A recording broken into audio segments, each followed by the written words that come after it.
I've had no apologies. Obviously, we're all here, which is good to know. And does anybody wish to have a delegate authority if anybody's slipping out later on?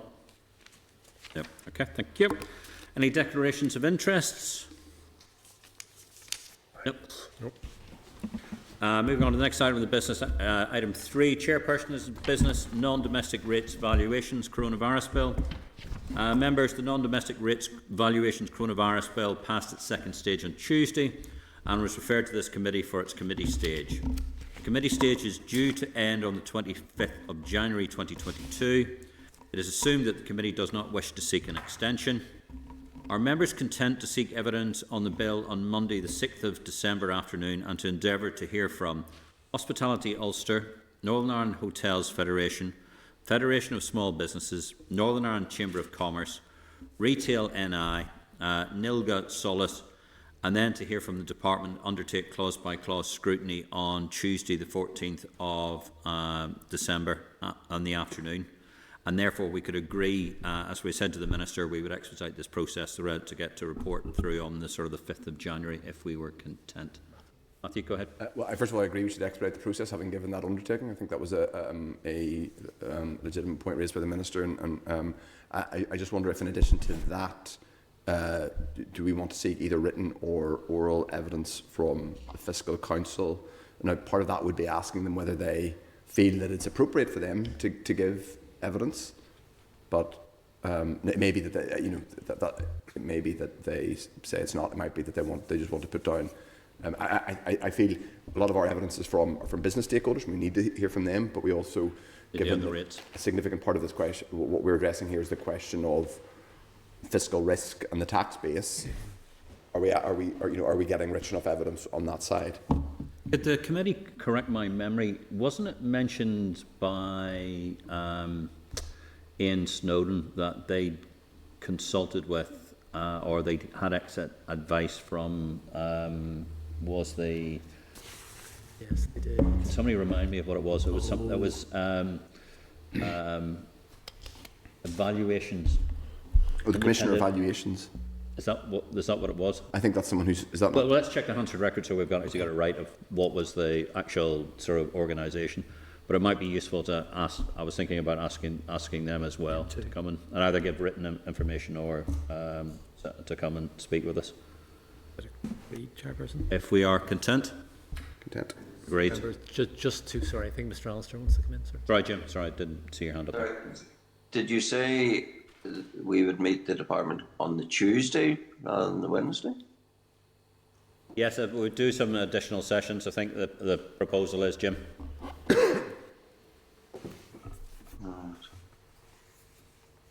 So members. Okay, I just wanted clarity. Yeah. Okay. So just to clarify, we will need additional meetings. Thursday's no good, particularly for the Sinn Féin members who are all on committees. I think Philip's on maybe 2 that day. So the only other time is really Monday or Tuesday. Tuesday, the 6th of December will be, sorry, the 7th of December will be the consideration stage of the financial reporting bill. It's also finance questions. So really that's why it's Monday the 6th. It's also the case, Chair, that I'll certainly write to those organisations. We did find it difficult to get them to respond to us before. So I will do my very best to get those to write back to us and to give us oral evidence as well. But they might just come and give oral evidence. But I will try my level best to get them to come back on this timescale. Okay. Can I just ask Clark, do you mean that you already wrote to the Fiscal Council, or do you mean Hospitality Ulster, FSB, etc.?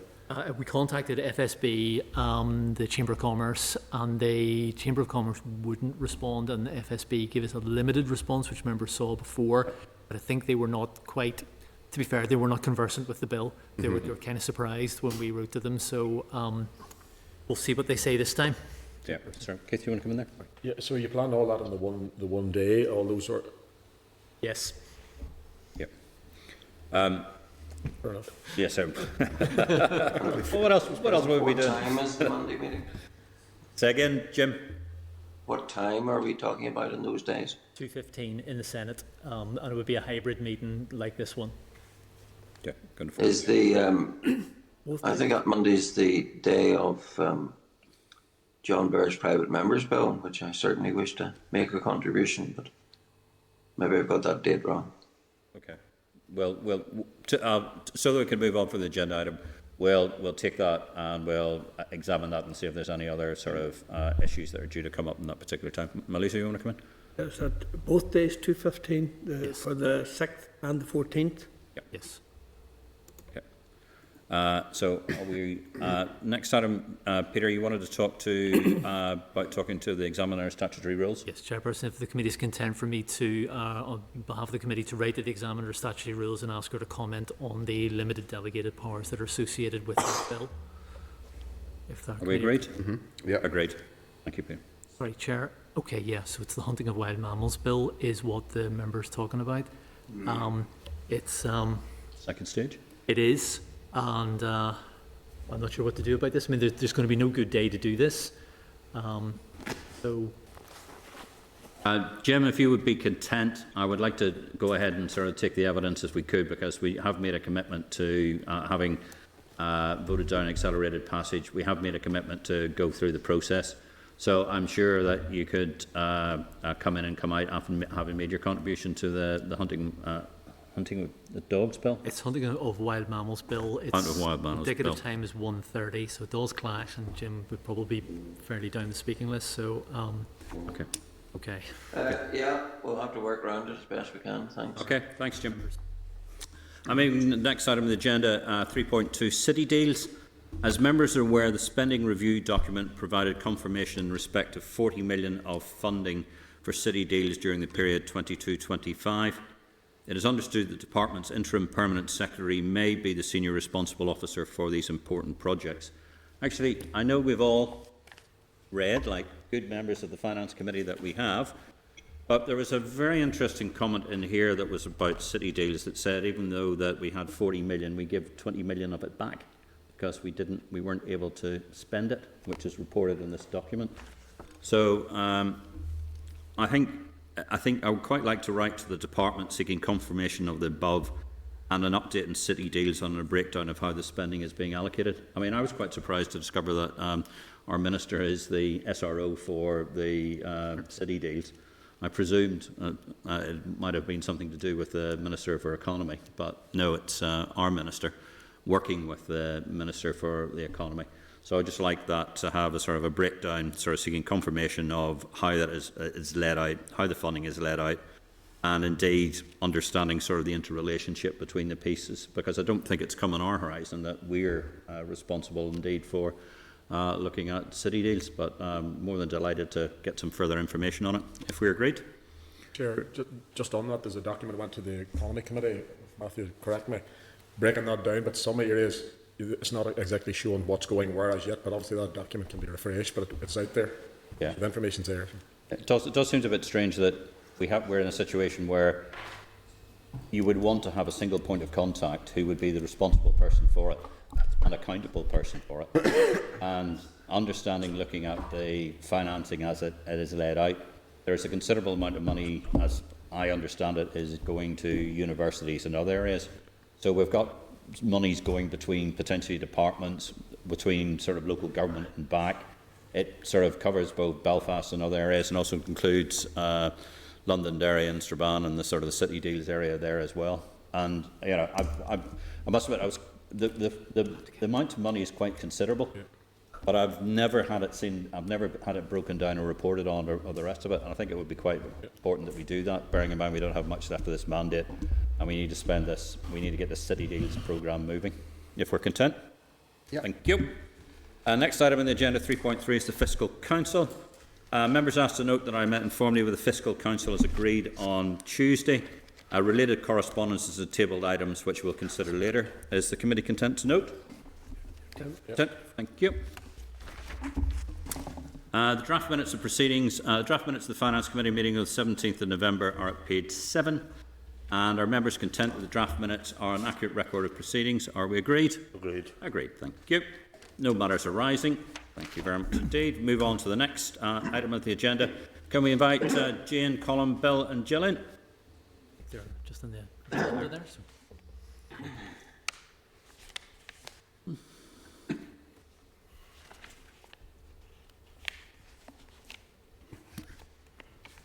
Have you read your correspondence, the Honourable Member for South I Belfast. sure have, yes. Yes. Absolutely. And thank you to the clerk for expeditiously distributing it to members of the committee. I'll not steal your thunder. Come on in, Jane. How are you? Very good. Oh, Thank you. cheers, thanks. How you doing? Just a confusion.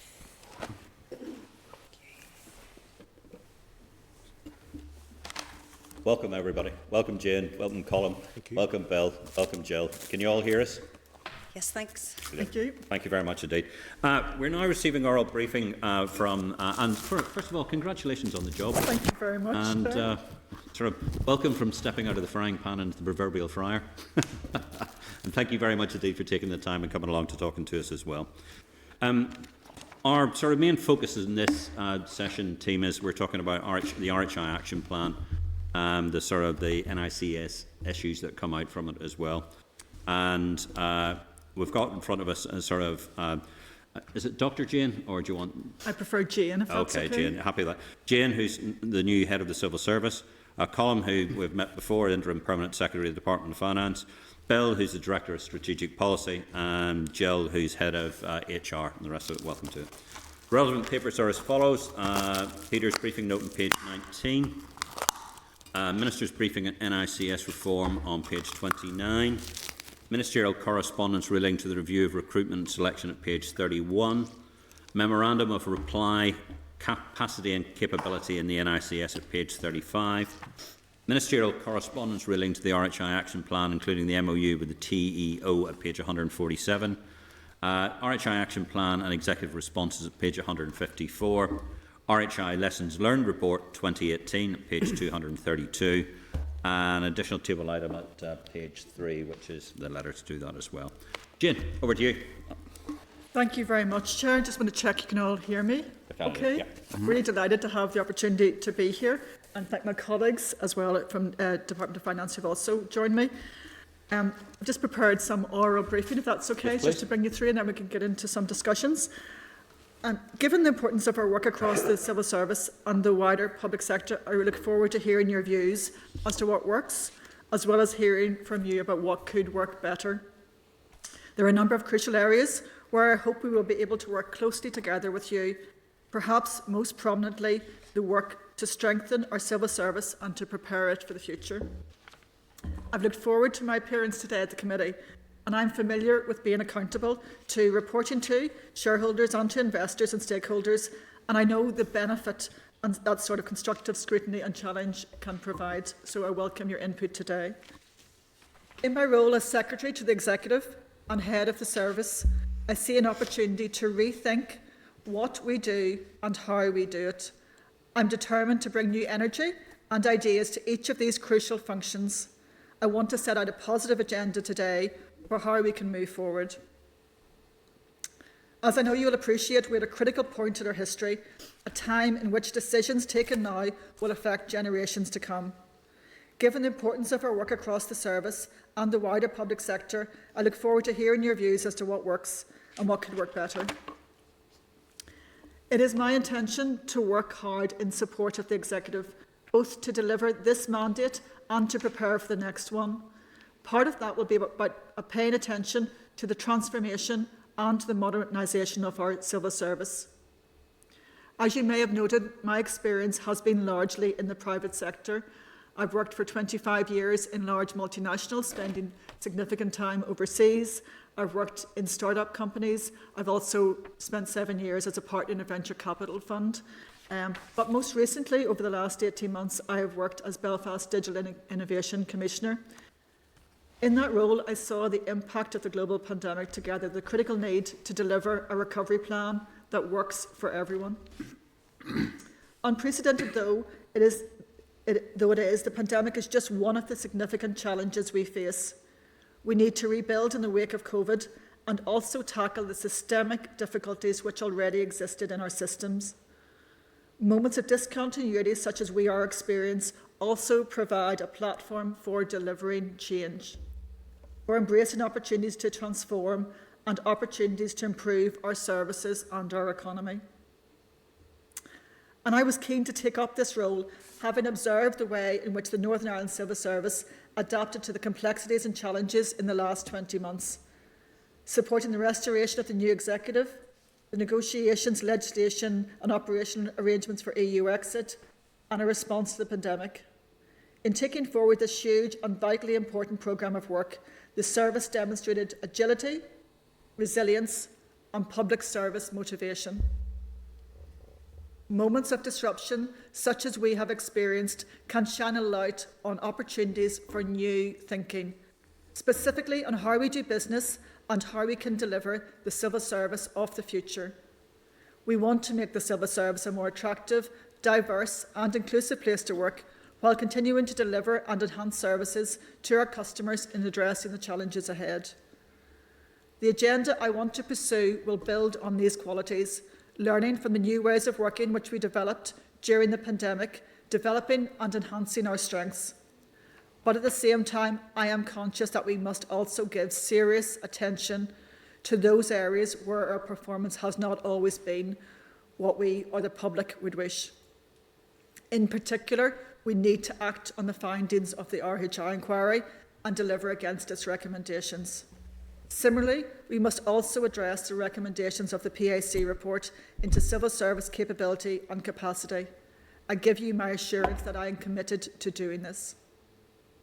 But equally, I do not want the process of growing and developing our civil service to be wholly defined by these things. Change cannot simply come from reacting to the past, it must also come through positive action to face the future. We all want a modern, innovative civil service with diverse people and skills, one better equipped to meet the challenges of the future and to serve the Executive and the Assembly and our communities more effectively.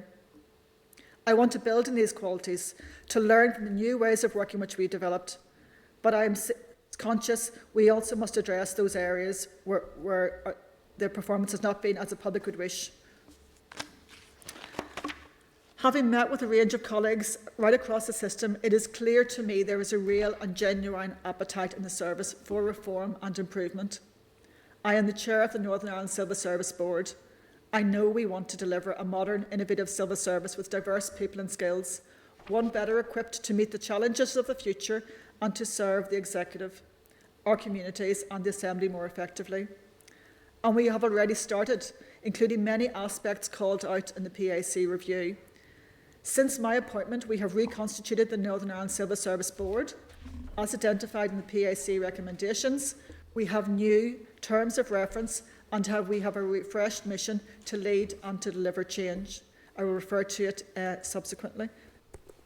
We have also established plans to open up the service and to recruit external members to the Northern Ireland Civil Service Board to offer independent scrutiny and expert advice. Again, another PAC recommendation. I have also launched competitions to appoint up to three new permanent secretaries through a refreshed and open recruitment process, and have been very encouraged by the significant support we have had in terms of applications. We're also developing schemes to increase diversity within the civil service workforce, including undergraduate, graduate and apprenticeship programmes, and trialling some of the programmes we have worked with partners such as assured skill programmes and operating those at scale. But we also need to look beyond the service. At the core of my approach to this transformation will be partnership and co-design, which I believe is key to our future and again identified in RHI and PAC findings. I want to ensure that we have access to the best ideas and thinking out there, and the way to do that is to build networks and partnerships and to be open-minded and inclusive. And although I would love to do more, I have been able to get out and engage with a range of people to share ideas and stimulate new thinking. Through these conversations and the many more to come, I will explore how in transforming the service as a means to an end of better serving the Executive, the Assembly and improving the lives of our citizens, the people you represent, through investment in high-value public services. Looking outwards means more than simply reaching out beyond the civil service. It also means taking our place in the world as part of a global community. My recent attendance at COP26 reinforced that, more than at any other time in history, there is a need to work as a global community of partners for mutual benefit and growth. I will bring my experience of living and working in China, North America and Germany, combined with my background in securing investment cases, to amplify the opportunities with our international relations teams in bringing strategic investment cases forward. As I'm sure you will all agree, there is much to do. With the Northern Ireland Civil Service Board, I will leverage the best of the civil service to support the Executive and deliver meaningful change for our communities. To build this programme, I've engaged with the First Minister and Deputy First Minister, with ministerial colleagues throughout the Executive, and with colleagues at all levels throughout the systems, and with a range of other external stakeholders. As I set out for the TEO committee, 4 clear themes have emerged. Firstly, delivery, including achieving the goals of the COVID recovery plan and advancing the programme for government, but also identifying a small number of cross-cutting, long-term strategic priorities and maximising the opportunities provided by multi-year budgets to think more strategically. Secondly, transformation of the Northern Ireland Civil Service, which I have already described. Thirdly, innovate. Through my experience in engineering and finance, I know the power of innovation and intelligent risk-taking. We need to be more innovative in our approaches. We need to use data and analytics more effectively. In policy making, we need access to the best advice and information, and we need to be ready to seize the opportunities emerging in the modern world. And finally, communication and collaboration. I want to improve the way we communicate with our partners and stakeholders. I want co-production to be at the core of how we do business. I also want to do more internally to share good ideas and good practice, and to ensure that all of our people, no matter where they work or at what level, feel connected to the programme for government and the business of the Executive. This is a positive programme of change, which I intend to be far-reaching in terms of scope and long-term impact, and which reflects the needs and concerns of the people we all serve. I am pleased that the First Minister and Deputy First Minister are supportive of the goals I have identified, although they also fully recognise the challenges and difficulties inherent of a programme of work of this scale and ambition, and the need to ensure that the right resources are in place to deliver it. However, our plans must amount to more than a set of abstract, long-term ambitions which are never realised. A critical element to delivering this programme will be agility, a focus in delivery both in the short term and in the medium term, building momentum and laying the foundations for the realisation of our long-term ambitions. With the next board, I will oversee this programme, ensuring it has been driven forward at the highest levels in our system. I will also continue to engage and build partnerships to strengthen our plans and deliver inclusive solutions. No matter how hard we work, our office will only really deliver when we deliver outcomes in partnership with people across societies. People and committees know what are required, and that is one of the reasons that the role of this committee is so important. I therefore look forward to working with you and your colleagues as we drive this programme forward, particularly where we need to build and enhance our civil service. This is new territory for me and for many. We will face major societal, economic and environmental challenges ahead, but if we work together, we have a chance to make the coming decade about delivering better. We all know how difficult this will be, but I am optimistic and ambitious about what we can achieve when I look back at what we've already accomplished. Thank you. Thanks very much indeed, Jane, and thank you very much indeed for your evidence and sort of coming to talk to the committee. Coming from an outside sort of business environment,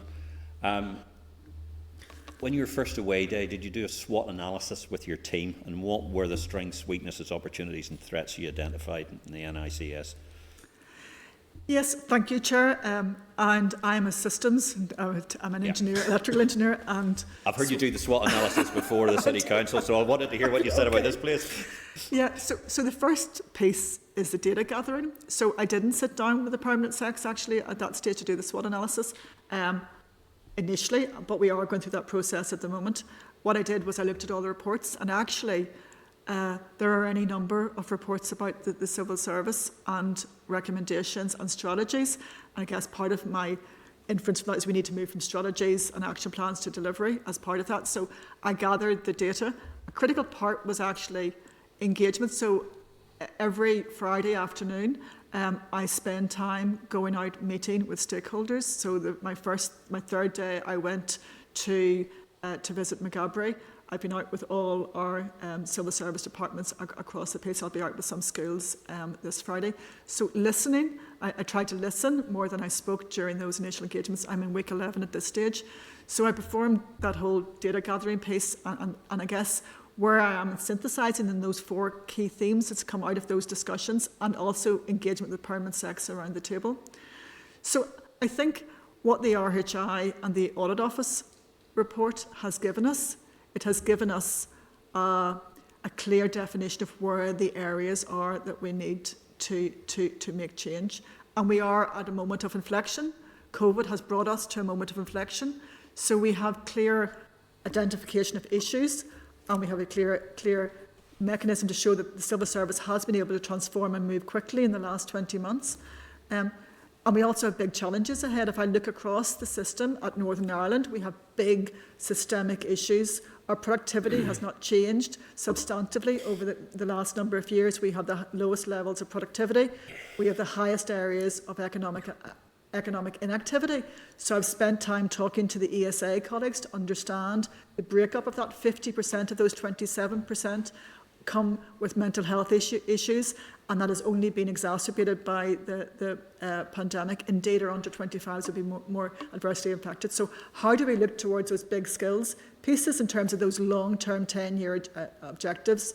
Climate change is bringing very significant challenges. The next 10 years, we need to reduce our emissions about 50%. But those things can't be solved in a single department. So how do we get towards those synthesis of bringing those aspects together to have a whole systems approach to it? And the third of those big challenges, but still opportunities ahead of us, is actually in dealing with our health inequalities.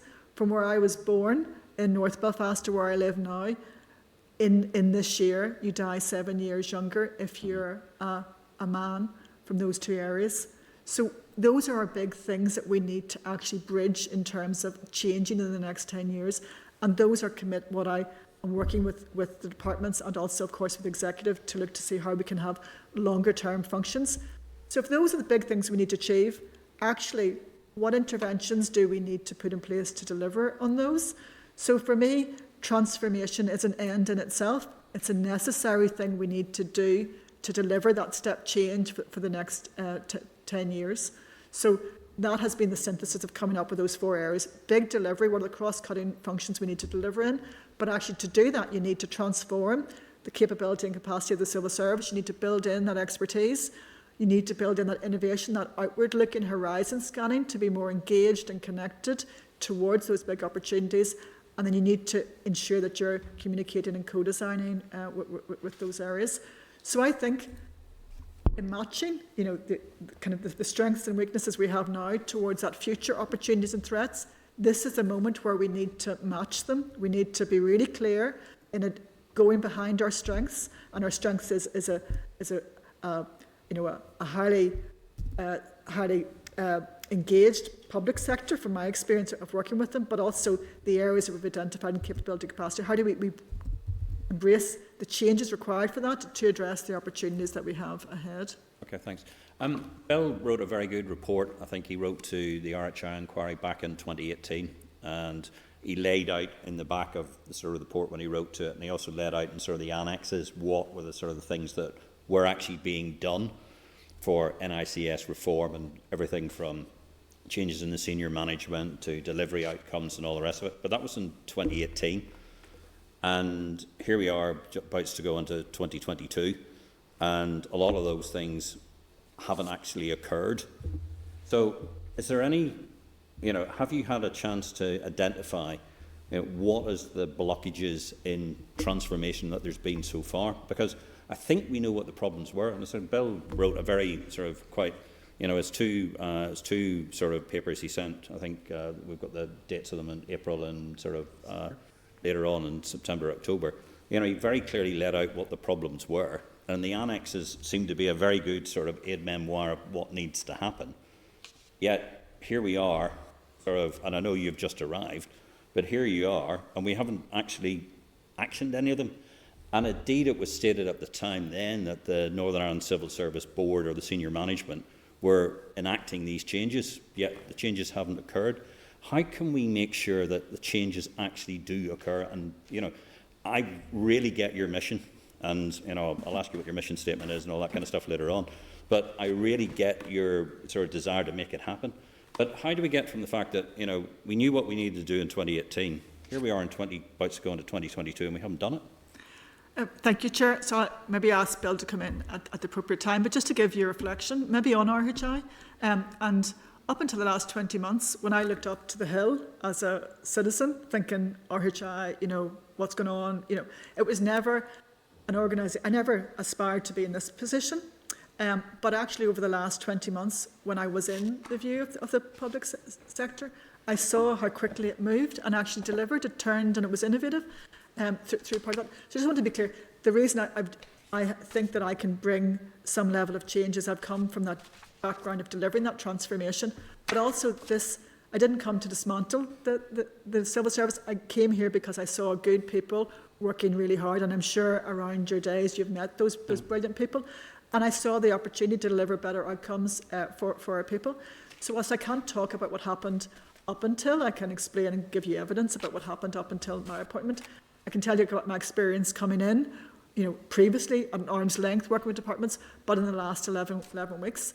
And actually I have found the service up for change. So since I have come in the first 4 weeks, I agreed with the Civil Service Board terms of reference. They were signed off that identified those 4 key themes.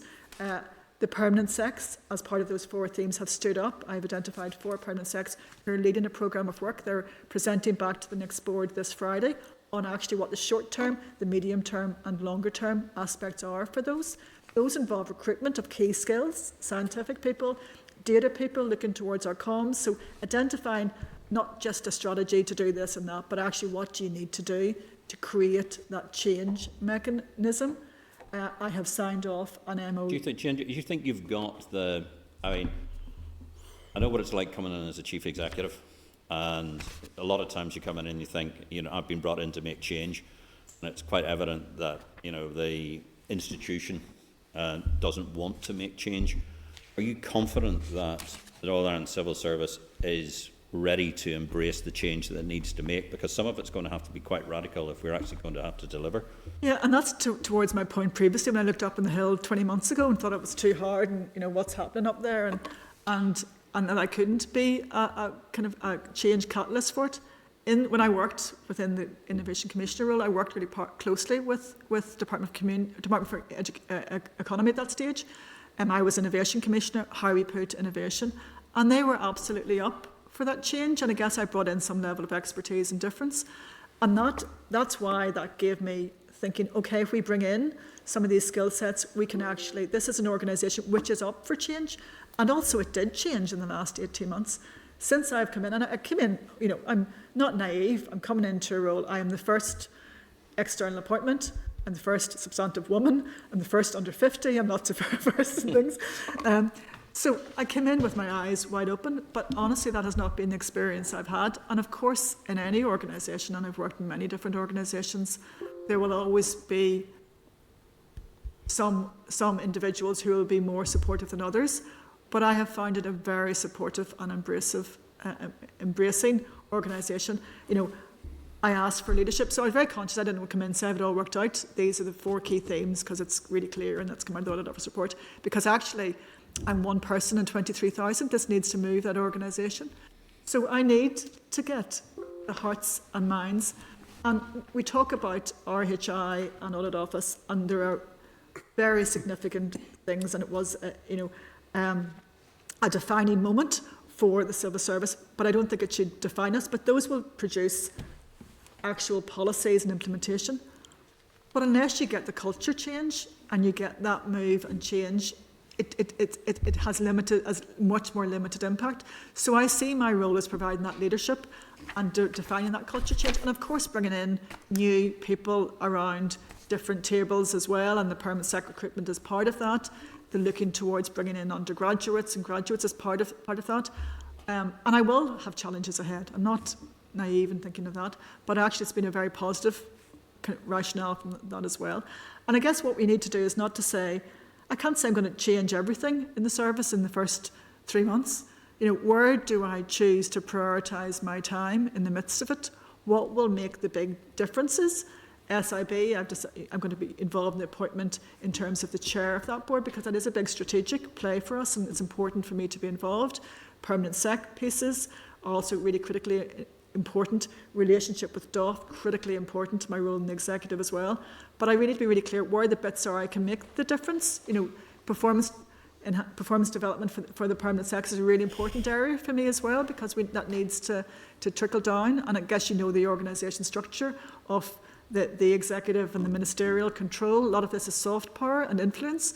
So I need to be quite nuanced about how that can deliver. Jane, just on that point, because obviously one of the things when you look outside is that it's great they've brought somebody in to take over the head of the civil service from outside. And that's something that many of us were quite pleased to see and advocate for. But we also have another senior civil servant appointed as the senior civil servant in the executive office. So from externally, it looks as if the civil services have appointed a minder for you, pardon to use the language, but it does look externally like that when you look at the structure. You know, you're either the head of the civil service, which you're head of the machine, and it's only in Northern Ireland where we tend to end up getting two heads of the civil service for some strange reason. Could you just outline what that interrelationship is? Because I think that comes crucial to our understanding of, do you have the support to make the changes? And again, you know, and I notice you say, like, you're not going to make lots of changes within 3 months, but you know well as I do, if you're the chief executive and you come in, you've got a relatively short time to sort of stamp your shift on it before the institution comes up and grabs it, or they try to do whatever they happen to do. So could you just sort of outline what that interrelationship piece is, please? Yes, of course, Chair. And I guess it just, firstly, it's a very positive relationship for me as well, and has been great as part of that. But there's a really clear distinction between the permanent sec role and my role.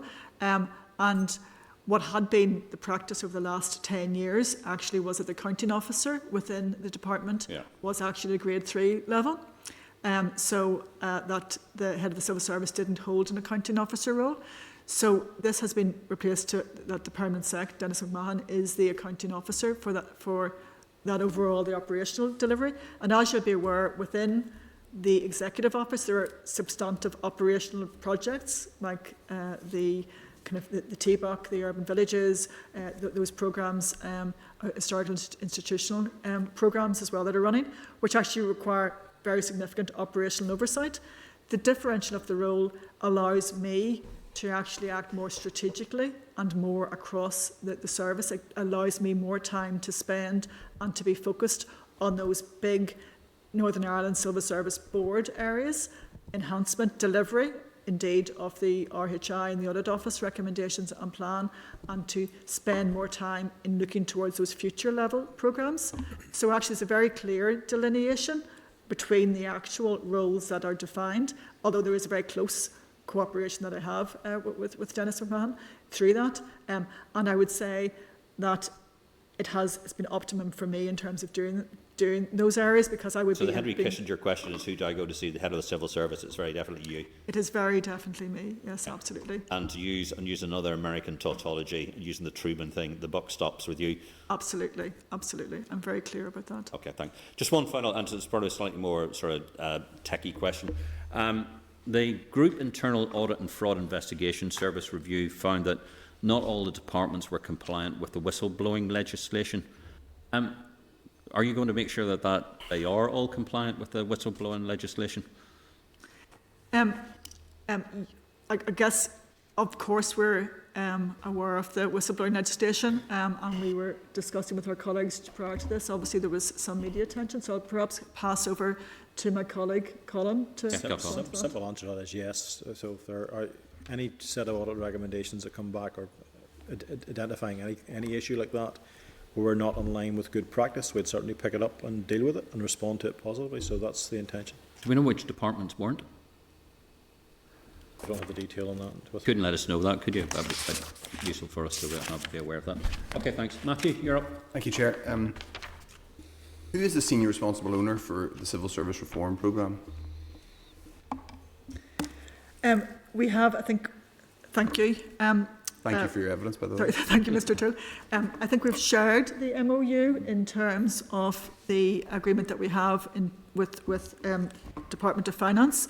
So in terms of the policy provision, that is also a policy intervention with Department of Finance.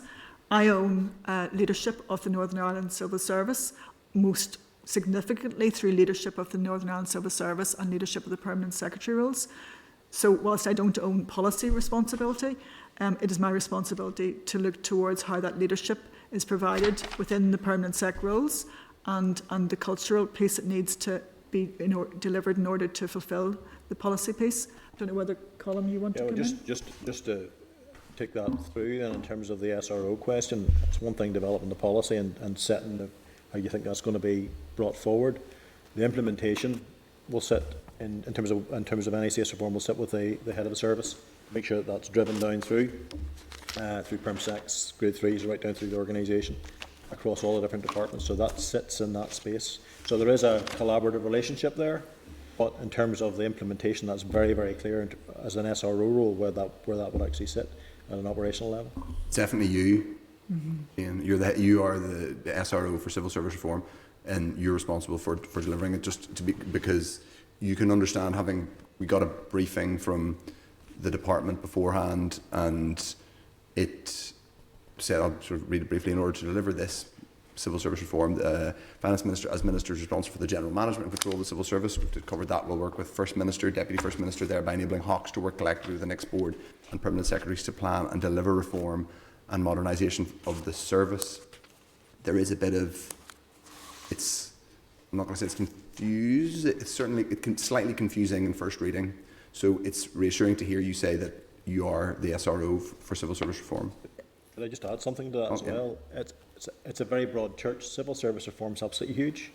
So, for example, within civil service reform, one of the Grade 3s who works for me is the SRO for the Central Government Transformation Programme, which is a £35 million investment over the next 7 years, looking at replacing a couple of very significant systems. So civil service reform will get built up by different people looking after different pieces. So there would be SROs across the piece. In terms of where all that culminates inside the civil service, it culminates around the NICS board. But the NICS board, headed by Jane, links in very, very closely through the MOU with the Minister for Finance, who sets where the policy sits around all of that. So it's very much a partnership piece in there. And just to say, obviously in the PAC reports, there's clear identification of the role that I have as part of implementation of those, and the role the next board has at a PAC. That was in our MOR response at a more granular level of how we will deliver those collectively. Do you think that... Sorry, just a second. Jane, do you report to the Finance Minister then for this delivery? No, I report to FM and DFM, and our joint MOU is between FM and DFM and the Finance Minister in terms of our engagement. This is, Steve just answered, Chair, this is a matrix arrangement, right, which is the modern way of doing things. So it works very seamlessly, and the relationship is a very positive one. So that's the MOU embodies that. That's the way it was decided to take it forward. Thanks, sorry, Matthew. But appreciating that in management terms, there is a perception and a kind of public communication rule in terms of, but it's helpful to understand, Jane, that you're responsible for the delivery, even if the engine is more complicated than MLAs are qualified to understand. But and I hope that you working with the Finance Minister and the First Ministers can remain publicly accountable for that. On some of the things that were in the NIAO report, is there a target date for lowering the age profile of the civil service as a whole, but particularly the senior civil service? Obviously, one of the most pressing things in there was the very high proportion of over 50s. No offence to over 50s, but obviously that creates a very sharp workforce planning issue. If I think 85 or 80% of your senior management are over 50. So what's the specific target and plan for addressing that? Okay, so maybe I'll mention just a few reflections on that, Mr. O'Toole. Firstly, I am under 50, but for a few months only. So I've brought down that average significantly. But actually, you're right. It isn't. Nothing wrong in being over 50. Next April, I will. Through the chair, Mr. Wells. Through the chair, Mr. Wells. And no, there isn't anything wrong. Right. But you're right. We haven't done good enough in terms of our age profile. And if I look, I think 0.4%, we're under 25, we're up to 1.1% now. Currently, as of October, who are under 25, and that's around 253 people. That's not good enough. So we need to do that at all levels, and that's a really clear theme. What we're looking at in terms of our undergraduate and our graduate, and learning what Department for Economy developed assured skills programs externally, really successful programs that give opportunities and expertise into those services. So we're looking at trialling those in pilot programs in 2 departments to bring in those youth and scale programs. Obviously, part of and I'm just running the permanent sec recruitment process, and we cannot, we're open to different age groups, and we cannot specifically, employ as part of a criteria. But what I have been heartened by is actually the diversity of applications that have come in across the sector, and it will be a clear theme for me coming in to be engaged as part of that. And whilst we can talk about targets, etc., I think my appointment signals externally that the civil service is up for looking towards more diversity in terms of different backgrounds and also from age profiles. So maybe I'll hand to Colin if we have any specific targets in place. Well, just I'm always humoured when I hear the reality of 1% of our staff under the age of 25.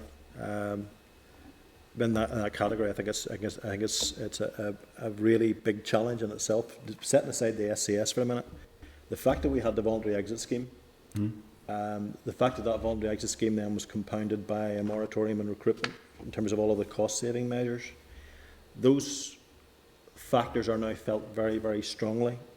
Our recruitment process was also slowed during the time of the worst of the pandemic. So the natural process of refreshing and growing and bringing new people in at a much younger age has been significantly slowed. The good news on that front is that we have some significant open programs that are now well advanced, and we'll be bringing people in November, December, January, which we hopefully will see a change. But the big challenge in all of this is understanding what our workforce model is. And one of the key pieces out of the capacity and capability report, which NAO did, was about saying we need to get a really good handle on our workforce model. We're not alone on that. Westminster struggled with that. We know the Cabinet Office is struggling with that. Scotland and Wales have also struggled with that challenge. So getting the right workforce model so you can anticipate when people will leave and when new people will come in ordinary circumstances, and try to really build up that profile is a significant challenge. Now, Jill's been very active as well in this, as the head of HR, in terms of some of the specific mechanisms that we're pulling on to try and engage more young people. I'll maybe let her just come in at this stage, because I think there'll be a couple of extra points she'd want to maybe to add to that. Yeah, if that's okay, Chair. Yeah, I mean, one of the issues actually has been that, as Colin said, there are numbers of factors that have contributed to this. One is we actually have a very low turnover rate. We also, as Colin said, had that embargo on recruitment, and we had the VAs. But also we have a default recruitment position of internal promotion boards, and that policy. So if we're not recruiting externally, you can't expect the age profile to change. There has been a fundamental review of that policy, and that has been agreed in the first instance as a policy direction by the Finance Minister, and that is very much looking at, in line with the PAC recommendation and the Northern Ireland Audit Office recommendation, of effectively opening up recruitment. So, I mean, just for clarity, we're going to open up all grades for external recruitment? That's basically what we're looking at, except in particular circumstances. So, for example, if we were in a situation where we might actually have surplus or there was an affordability issue, but the policy direction is very much that we would look to be opening that up. Now, formal consultation has to take place with the trade unions, but effectively that will, don't like using the term game changer, but that is something that if you change that policy of moving away from internal promotion boards, which basically meant that you were recruiting from the just the grade below, to allowing anybody to apply through an open competition. We have 5 large-scale open external recruitment competitions ongoing at the minute, and those will bring in significant numbers. Then in addition to that, we are recruiting the sort of the specialist technical and professional posts externally, and that goes to the heart of making sure that we get the right people with the right skills. But as Jane and Colin have mentioned, we are replacing, when the GB civil service changed its fast stream, we now have designed our own, so we're going to have a management trainee scheme that's going to launch in spring. We have, as you know, expanded our apprenticeships. We have 2 new apprenticeship schemes. So we have operational delivery apprenticeship scheme and we have procurement, and that's in addition to the ones we already have. But then aligned to that, we need a big programme of work around, and Jane talked about sort of strategic communications, but there's almost a marketing piece and a comms piece around selling the Northern Ireland Civil Service as an employer of choice. And we've already started on that, in that when we're doing our large-scale recruitments and our external recruitments, our apprenticeships, our student placements, we're working with DFC around the job start. So when we're doing all of these things now, you know, we're not just advertising in the newspapers, we are, you know, using social media and using media platforms that will particularly attract the young people. And we are also engaging with our colleges and our local universities. And if it wasn't for COVID, we'd be right back out there in all the big careers fairs that we used to be able to go to. So look, it's a big programme of work, and I know it may well be that, you know, so you're asking about a specific target by which point you would want to reduce the age, but there are so many aspects of the work. So there are targets for those interventions and policy pieces, and they'll all contribute to that, and it will make a big difference to opening it up, not just around age, other aspects of diversity as well, and sort of that diversity of thought, people coming in from other sectors as well. So big programme of work. I'll hand over to the second chair. I want let us just a couple of brief ones. Welcome, obviously, having written to both of you about this, and with some of my own ideas and my party's ideas on recruitment. I'm pleased to see a lot of this is happening. But can I ask a slightly separate question about something that is important? I think it does link to some of these issues of public confidence. Why wasn't your immediate predecessor, Jane, a civil servant? Why wasn't the previous head of the civil service a civil servant? Thank you, Mr. Toole. But my predecessor, Jenny Piper, she, as you reflect, she wasn't a civil service employee, and she was employed under the terms of the Strategic Investment Board under an operational partnership agreement for the duration of the appointment, of course, which was bound during that process by the staff handbook. And it was unprecedented conditions following David Sterling's retirement at the end of August 2020, and the previous process, which was to appoint the incoming Hawks, did not satisfactorily come to a conclusion and preference. So at that stage, FM and DFM, in the light of obviously the pandemic and the implications of not having a head of the civil service, undertook a process to identify an interim role, and it was on that basis through work with NICS HR and through the civil service commissioners that they identified a need for an interim Hawks, whilst also identifying the need to run a further process, of which I was a recipient, and resulting appointee as a permanent head of the civil service. So that was the context and the background to that. Jenny Piper was employed under a fixed term contract for the duration of that piece. It was 8 months, and I think that went to 9 months, just due to the time that it took for me to fulfil my obligations in terms of taking up the role. So that was the rationale in terms of that appointment process, Mr. Toole. Would you accept that, given some of the, I suppose to put it mildly, public concern and interest around civil service reform and leadership over the past half dozen years, it would have been better to make clear that this head of the civil service, albeit on an interim basis, was not a civil servant, and that it will strike lots of people as somewhat bizarre that the head of the civil service was not subject to the civil service code? Thank you, Mr. Toole. I guess I'm not here to kind of qualify about kind of the perspective. I guess what happened during that process, a number of options were evaluated in terms of putting that interim role in place, and the decision was made and evaluated that using SIB as a vehicle was the most appropriate. Under that vehicle,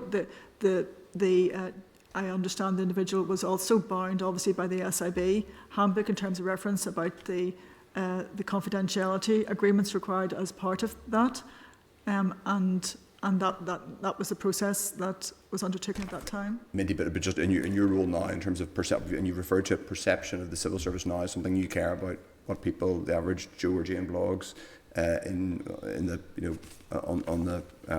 Northern Ireland thinks about, that it's a slightly bizarre situation that when the civil service code and the quality and applicability of the civil service code was a subject of extreme public interest, that the civil service head, even if they were on an interim basis, was not subject to it, is a strange and anomalous, at the very least, situation to be in.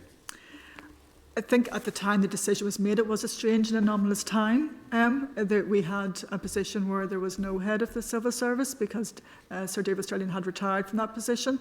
We're in the middle of a pandemic, so I understand that FM and DFM undertook an evaluation of a number of different options, and it was identified that this was the optimum option to utilise in terms of fulfilling that.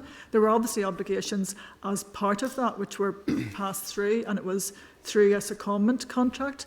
But we also do identify in the Audit Office reports that the use of secondments, and it was under that framework. It was also under the guidance of the Civil Service Commissioners, who also reviewed that process, and there was a process that was adhered to as part of that. Well, I think I could speak on behalf of my committee colleagues. There's lots of things we don't agree on, but I think from our perspective we would have liked to have known that this anomalous position was happening. And just a final question.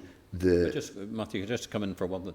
Jane, obviously because of the interest there's been on the fact that we managed to have a head of the civil service who wasn't a civil servant, and we're in a recruitment process now for permanent secretary positions.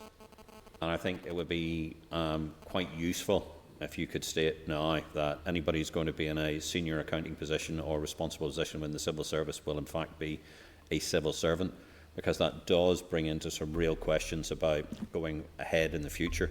Because having somebody who comes under the SIB or something, the rest of it, and seems to be, I'm not saying anything about your predecessor, but the reality is we need to have accountability and responsibility. And you very clearly said the buck stops with you.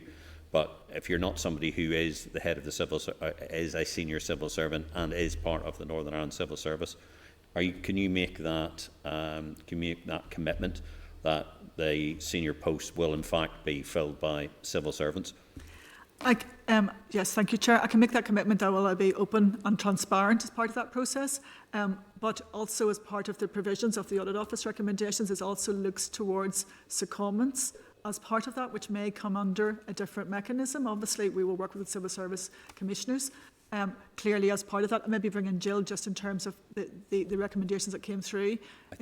From our committee's perspective, and just some of the issues we've been seeing about, and we went through a private members bill. It's all about sort of making sure that we have proper accountability, to make sure that sort of ministerial codes and other codes were being followed and the rest of it. I mean, for us, I think it is absolutely essential. One of the lessons from RHI is that we have somebody who's fully accountable to the codes and the systems that are laid down in. And if somebody's not accountable to the NICS code, they shouldn't be in the position, as sort of my perspective on it. Yeah, so I can maybe bring Jill in terms of the clarification for the permanent sec recruitment, but I can give you my commitment that I will be open and transparent in terms of that process. There is also a number of other areas it's probably pertinent to identify, that we are looking at the secondment process as part of a broader review, and actually what the terms that should be passed on as part of those any secondment contracts, which would include conflicts of interest. And I'm also undertaking a review with SIB in terms of the nature of our engagement as well, and how we engage them most effectively, both of those which will tie into the terms and conditions which they're undertaking. I don't know whether, Jill, you want to come in terms of secondment? That's completely right, Jane, in terms of, so I mean, just to clarify in terms of the interim Hawks appointment, as Jane said, that there were a number of options that were put and were considered. It was an unprecedented situation in an unprecedented time, but actually, you know, there is provision for secondment of people for an interim role. There are strict rules around that in terms of the civil service policy, and there are strict rules around that in terms of the commissioners, and both of those policies were completely complied with in terms of that. In terms of the actual arrangement with SIB, there were many things that the person who filled the role did have to comply with. So that was the highest level of security clearance, the Official Secrets Act. There were also requirements in terms contractually to work in the best interests of the Northern Ireland Civil Service at all time. It set out the main role of the job. It also required the post holder to get agreement from FN and DFM if there was any potential conflict of interest activity. They had to behave in line with the Northern Ireland Civil Service Code of Ethics, and there was provision for the termination of the contract if there was any act of misconduct. But as Jane said, so you know those policies and all of those things were complied with. It's the OPA agreement with SIB is a long-standing one, but I know that SIB is looking at that. Nevertheless, the Civil Service is looking at its secondment policy as a key element of its recruitment policy. So that piece of work that we're doing around recruitment, we are prioritising the secondment, because actually we do want to second people in and out of the civil service. We do want that, as the Cabinet Office is calling it, porosity. We do want the ability for people to come in and out and bring those skills with them. But we want to make very sure that actually they are completely governed by the relevant bits of the civil service terms that we would want them to. So that's the piece of work that's undergoing at the minute, and that should be completed by the end of the month. But my final point and final question. No, just one piece of clarity. So, Jane, you were very clear about the open and transparent bit, but you weren't particularly clear about that they was fully subject to the sort of the Northern Ireland Civil Service sort of not only terms and conditions, but also the code of conduct.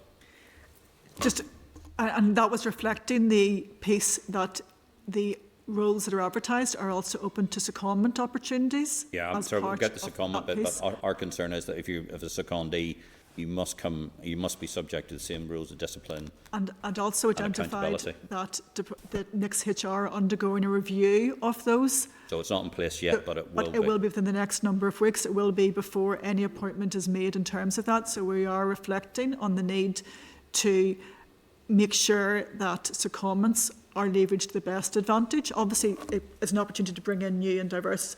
I think we agree with that, but we just want to make sure that we have the control. And I think we would be happy to come back with the reflections in terms of what that secondment and revision and policies would be. You beat me just to it. Well done, thanks. Thank you very much. I want to let other people say. But would you agree that the thing that the interim Hawks was not subject to was a cooling off? One thing was a cooling off period. Having been, and this is no aspersion on her intentions, but having been, I presume, not copied out of, for example, the draft energy strategy, she has gone straight from, I presume, being on a copy list or a potential copy list for the draft energy strategy to being on the board of a major energy company. That's no aspersion; it's just an observable fact. Do you need to look at, as part of what sounds like quite a big and at times incoherent programme of civil service reform, do we need to look at cooling rules around business appointments? For example, and obviously in Whitehall they have ACOBA, which is toothless, but at least there's a consistency around the publication of guidelines to civil servants. I'm not aware that next there is any consistent approach to publishing business appointment rulings. We do. Thank you. We do. We do. There is is it published consistently? Yeah, it is. It is published. There are conditions around where conditions are applied. There is that we actually do publish as well. We are in line with the Cabinet Office on that, and we actually have undertaken an initial review of the business as well as the secondments piece. We are looking at the business appointments piece. We've done benchmarking with the other jurisdictions and to see, and we are largely in line in practically the same as the Cabinet Office. Just some small changes that. Column is considering at the minute, and then that will go to the Minister for full consideration. Thank you. Alicia. Agus Chair, agus Factor Overlig. You're all very welcome here today too. Agus Congratulations, Linda Paulson, you Mar Conras, Service Civil. Congratulations as well on your new post as head of the Civil Service. A job I'm sure that maybe I should be offering commiserations, possibly. No, best job in the world, tell my children. Well, that's excellent that you feel that way. So, but just homing in on issues that have arisen as a result of many of the reports that we've had on the civil service, and in particular about the healthy work-life balance, and in relation then to hubs and the development of the hubs, and people being able to work from home. What do you think the civil service hubs will have on ensuring a regionally balanced service? And as a rural dweller myself, I'm very, very interested in this because many of the people that I know who are in the civil service that will benefit greatly from it, and from an approach that would take on board not only just to say the issues in relation to COVID, and that's which seems to highlight in many respects, but also the many other issues that are prevalent in relation to hubs and where it is that they're located. Thank you, Mr McHugh, and thank you for your congratulations. Looking forward to working with you. I think one of the opportunities that has come out of the pandemic is in terms of the new ways of working, and not just within the civil service, but actually for Northern Ireland. If you look towards actually how our businesses have operated, we are short of skills within the big urban areas, and actually if we look towards more regionally, we can actually have a much bigger scale and product offer to some of our international companies and our local Indigenous companies when we look towards those new and different ways of working. So that, and I think what the civil service has to do is to lead from the front in terms of developing new ways of working, which has been led by DOF in terms of those hub-in centres as well. I think a further benefit that gives in terms of the regional development piece is actually those aren't identified per department, and to tackle our big systemic issues we actually need joined up working. So I think the ability even within multi-departments to work in those regional areas will actually encourage those different breaking down of silos, because much of that is about the culture and engagement part of that as well. So I think it's a real area that we can escalate and move more broadly in terms of delivering those other aspects. So I know Colin has obviously, we have the programme in terms of the hub, and we've got the number of ones that are open as well. So maybe you want to reflect on. Just to add to what Jane has said, excuse me, we have 2 open already, one in Ballykelly and one in Downpatrick. By the end of this calendar year, we'll also have 2 more, one in Ballymena and one in Craigavon. And our plans are to have 2 more open by the end of the financial year, one open in Omagh and one in Bangor in Rathgill House. So there's been good investment in those. We see the value in those. I think one of the big silver linings in terms of the pandemic as well, even though the first one of those in Ballykelly in Downpatrick would have been mooted very early on as a pilot, we see the value in terms of people working in different work styles, and we've done a really strong analysis of what that actually means. And about 70% of our workforce can work on a hybrid basis, either home and in the office, or in a hub and an office and a home. So there's a mixture of ways that they can work. Also, 14% of our workforce are doing jobs which are classified as mobile jobs through this process. and another 16% are workplace-based, just in terms of the jobs that they do. So given a very significant number of people working on a hybrid basis, it augurs very, very well in terms of the potential offered by the hubs, but also the potential that's offered because of digital capability that staff have and the equipment that they have to work from home as well on an ongoing basis. And obviously we've seen the changes yesterday in terms of where that's going to go. We're very well equipped to deal with that. But the future here is very exciting for us, because it does allow us to have a workforce which is very much dispersed across the north, and it allows people to work wherever they need to work, whenever they need to work. So there's a lot of really good flexibility there, and it does also give us opportunities to reflect and extract value from the estate that we have in the longer term as well. Well, would it also cause you concern if you heard that for some personnel within the civil service that when they have maybe opted to work from home, that they haven't been given that permission? Sometimes, well, as I said, some of the 16% of the roles, the job roles, would be workforce based, or workplace based. So I know in my previous department, when I was in the Department for Communities, I had responsibility for jobs and benefits offices, and people need to be in the offices to perform functions in the offices. You can't perform them anywhere else. So there is a challenge for us there, where people in certain roles might like a change to be in a different role. And that can be challenging. It's not just challenging for us, it's challenging for other jurisdictions as well. So we do know that that's happening already. People are saying, actually, I love doing what I'm doing, but I'd love people to work from home. But if your job doesn't allow you to work from home because of the nature of it. So, for example, if you're doing a job across a public desk in a registration office, for example, or a jobs and benefits office where the public come in, then clearly that doesn't really allow you to work from home as much as maybe you would like to be able to do. Well, just that I know that has been an issue for some people, and they have brought it to my attention as well too as an elected rep, just that in some cases that were quite clearly it was they were able to work from home for a certain period of time, but then later on then there was an expectation that they'd be in the office all the time while still doing the same job. But we'll just park that one. Yeah, I guess that's obviously a reflection, a part of that. I guess a key theme of the new ways of working is that the services we deliver to citizens is the first thing that needs to be ensured. That is our duty. We are public servants. So, and that is a different approach within each department, as Colin has said. But I think that's we need to have the citizen at the heart of this, and then form the structures. Notwithstanding there will be anomalies and issues within that, Mr. McHugh, as well. Thank you.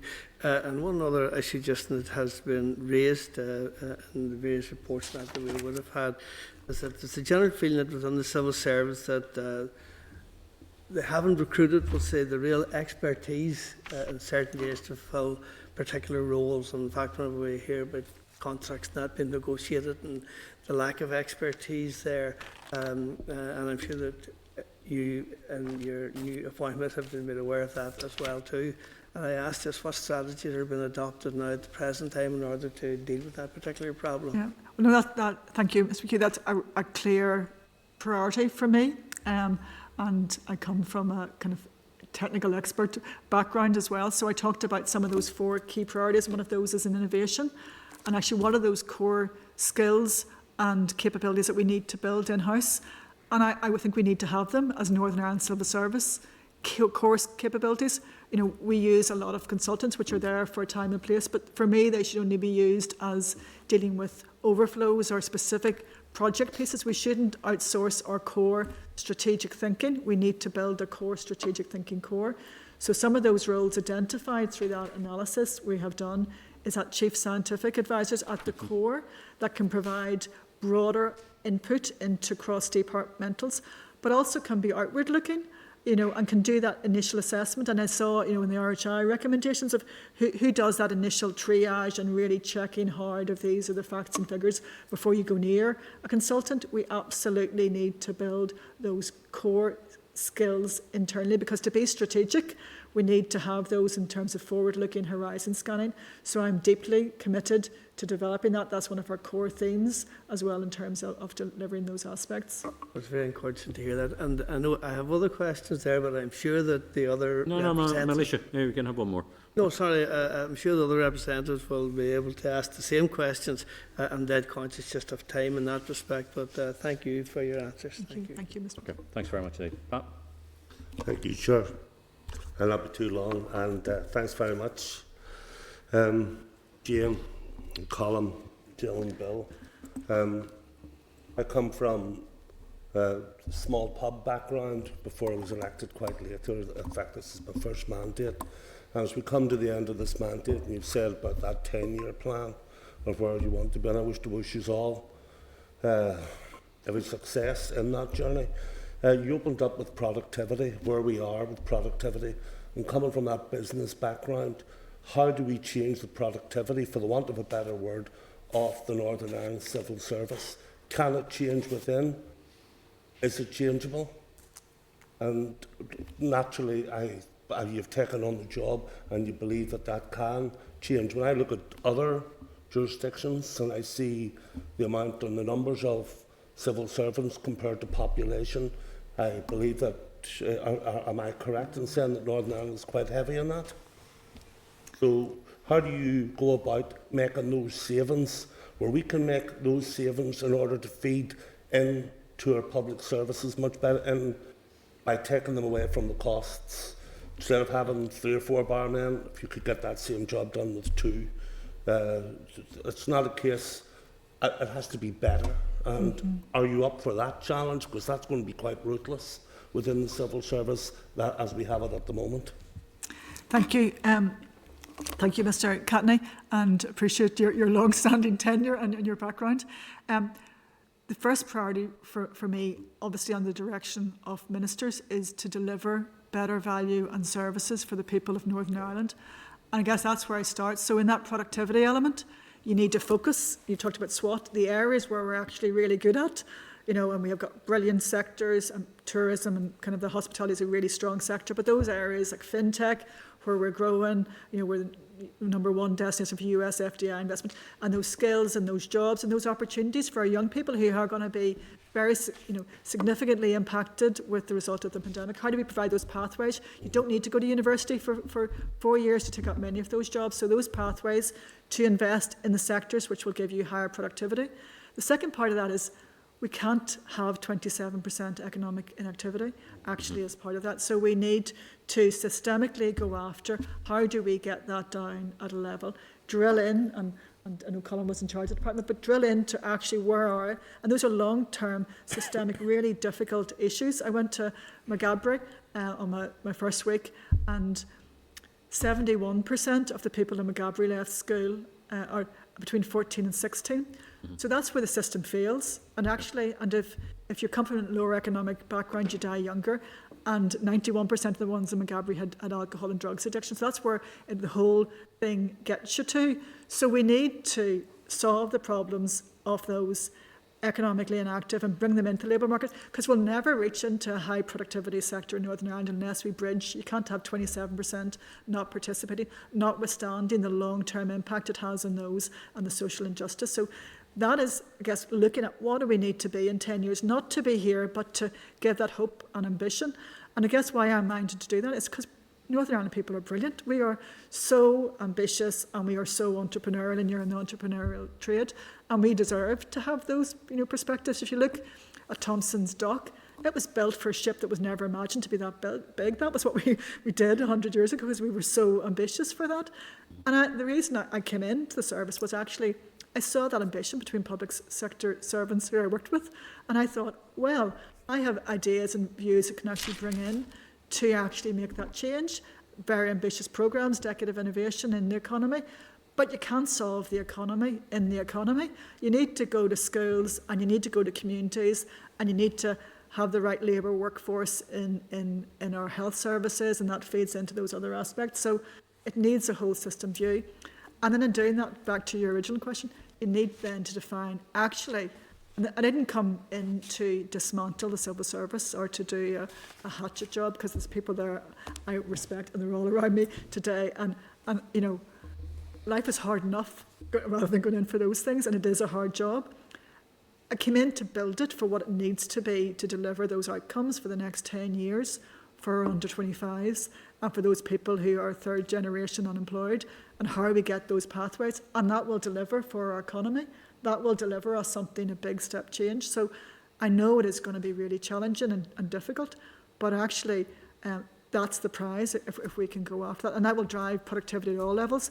And it will be a different organisation in 10 years. As any organisation that looks towards a 10-year time frame is, there'll be, you know, a right size. We're going through a big transformation here in terms of how we work. We will need new capabilities and skills. You know, you talked about the UK Gov. They have a transformation and reform programme ongoing as well as all other devolved areas. So form follows function. You know, so the function is we need to deliver better service to people of Northern Ireland under the direction of ministers, and then what is the structure of an organisation that we need to do that, and then address the hard issues. You know, RHI shone a light on those things, but actually it would be much more challenging for me coming into this role if we didn't.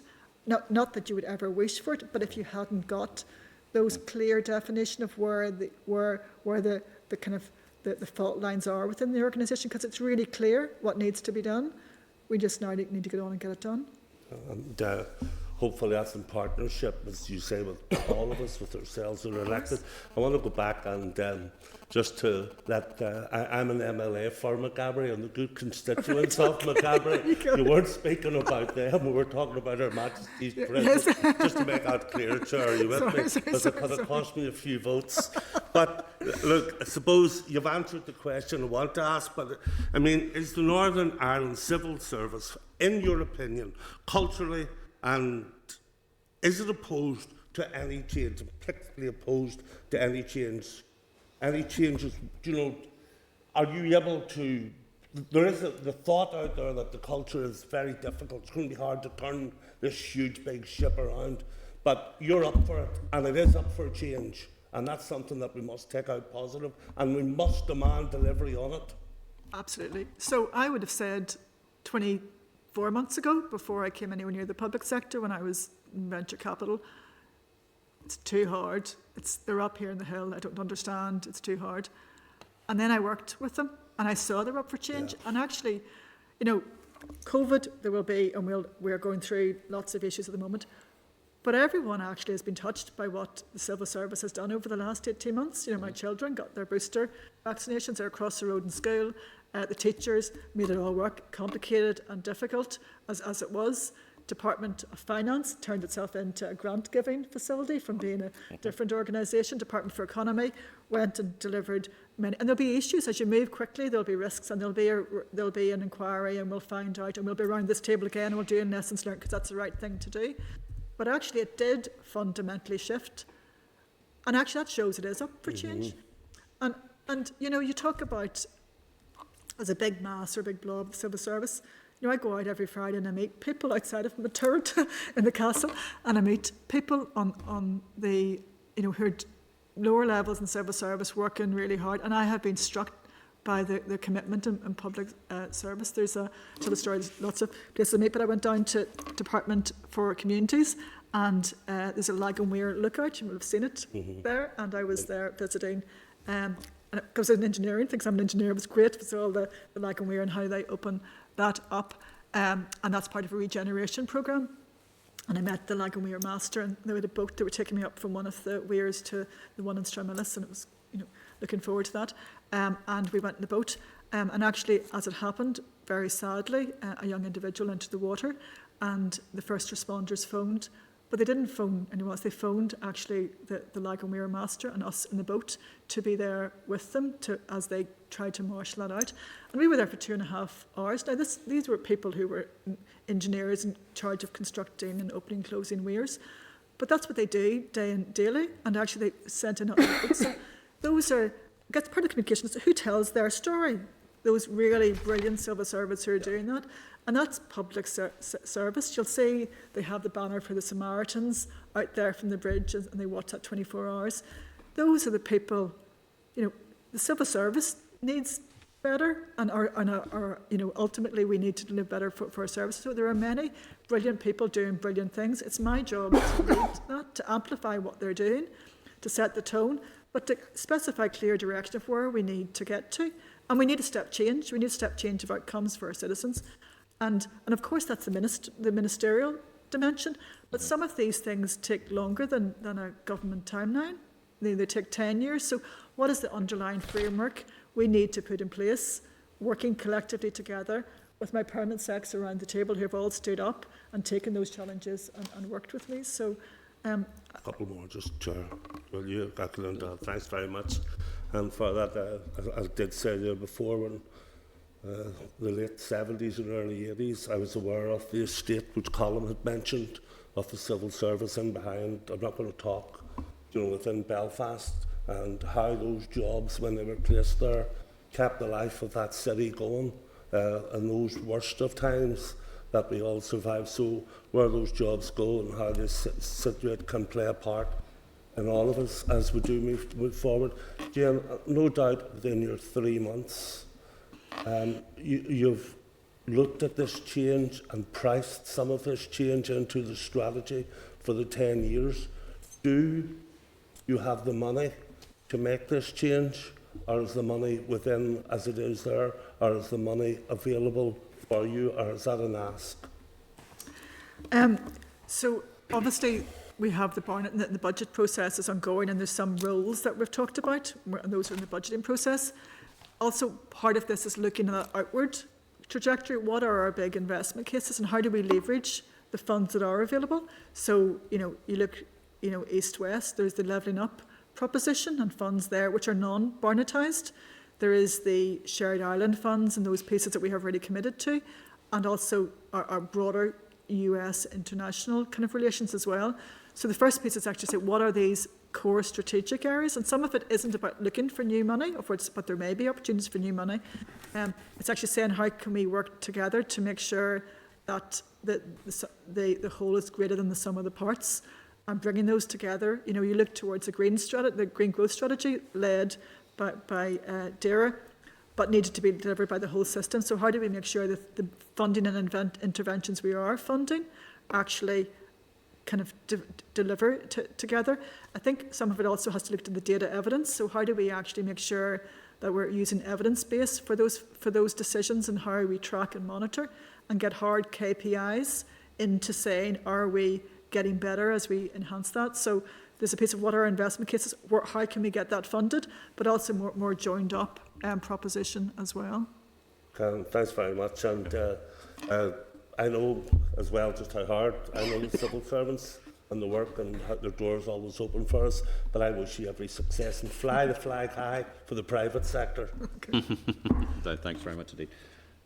Gemma? Thank you, Chair, and I want to thank you all for coming in today. And Jane, I want to say congratulations, and I look forward to seeing what changes you're going to bring, because I must say you're definitely saying all the right things anyway, so hopefully it comes to pass. I just want to bring you to the issue of agency workers, and this might be a question for Jill rather than yourself, but you can work it out. The Audit Office report showed just how reliant the civil service is on agency workers, and I'm just wondering, is there a plan going forward to decrease the reliance on agency workers? Thanks, Mr. Olin, thank you for the congratulations. Probably at this stage at Passover. I don't know whether Jill or Colin wants to come in. I'll go first. Yeah, I'll go first. It's a very good question. I've watched in DFC. I've been in DFC for a number of years, just before I came across to finance 6 months ago. And we have quite a number of agency workers in doing DWP work here in the north. And there are conditions around that, so the contract with DWP only lasts for a finite period. That actually is a preventative mechanism for actually making those staff permanent NACS employees. That's something I think we need to continue to look at, and hopefully we can overcome at some point. Here, obviously, is at some stage that contract could be lost and you could be left with a surplus of staff. That's the risk that is managed. So that's been a huge issue around all of that. And there are big numbers that come in into that. So there are very stark numbers of agency staff.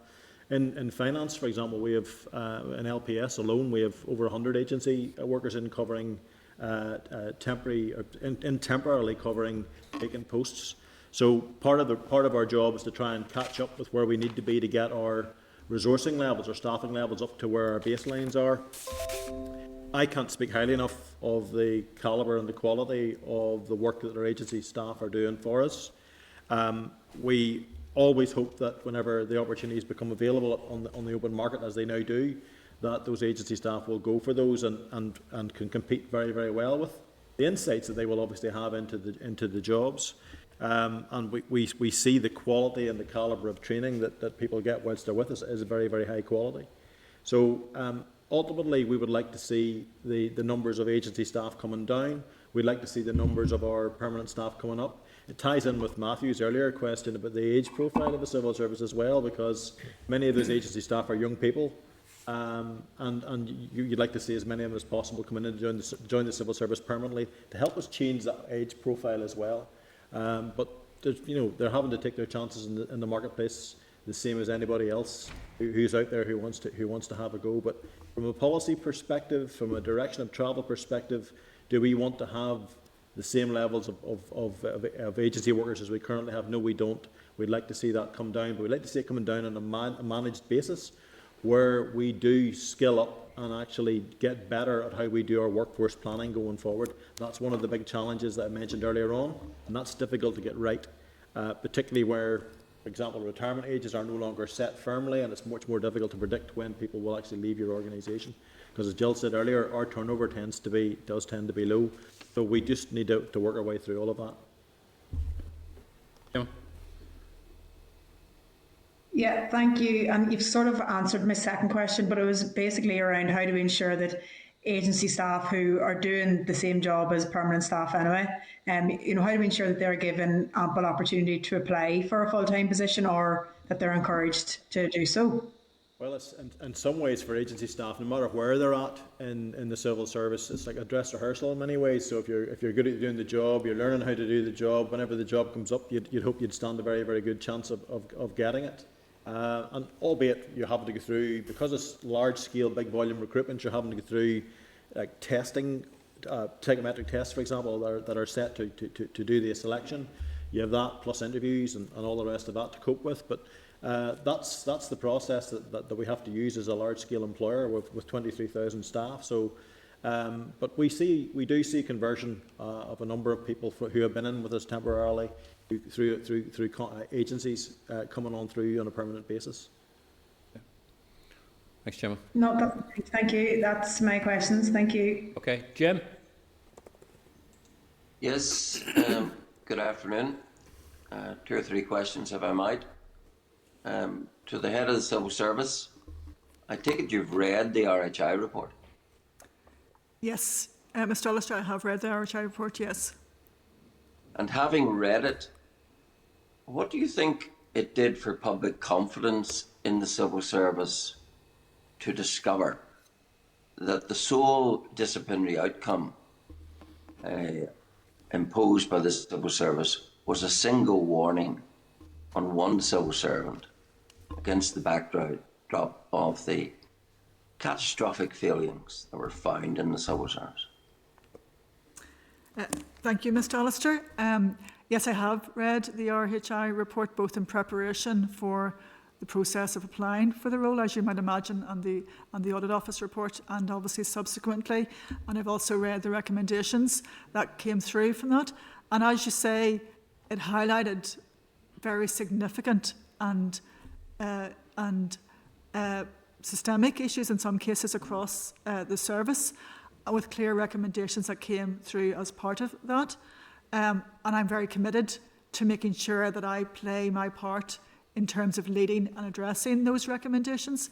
In terms of the process that was delivered, obviously there was a process with Cabinet Office, with an external panel, with an internal panel, and obviously the analysis through the RHI inquiry itself came over a number of recommendations. So it's not my position to comment on whether the actual process was right or not. that was Do adhered you think to. the outcome of that process was confidence building?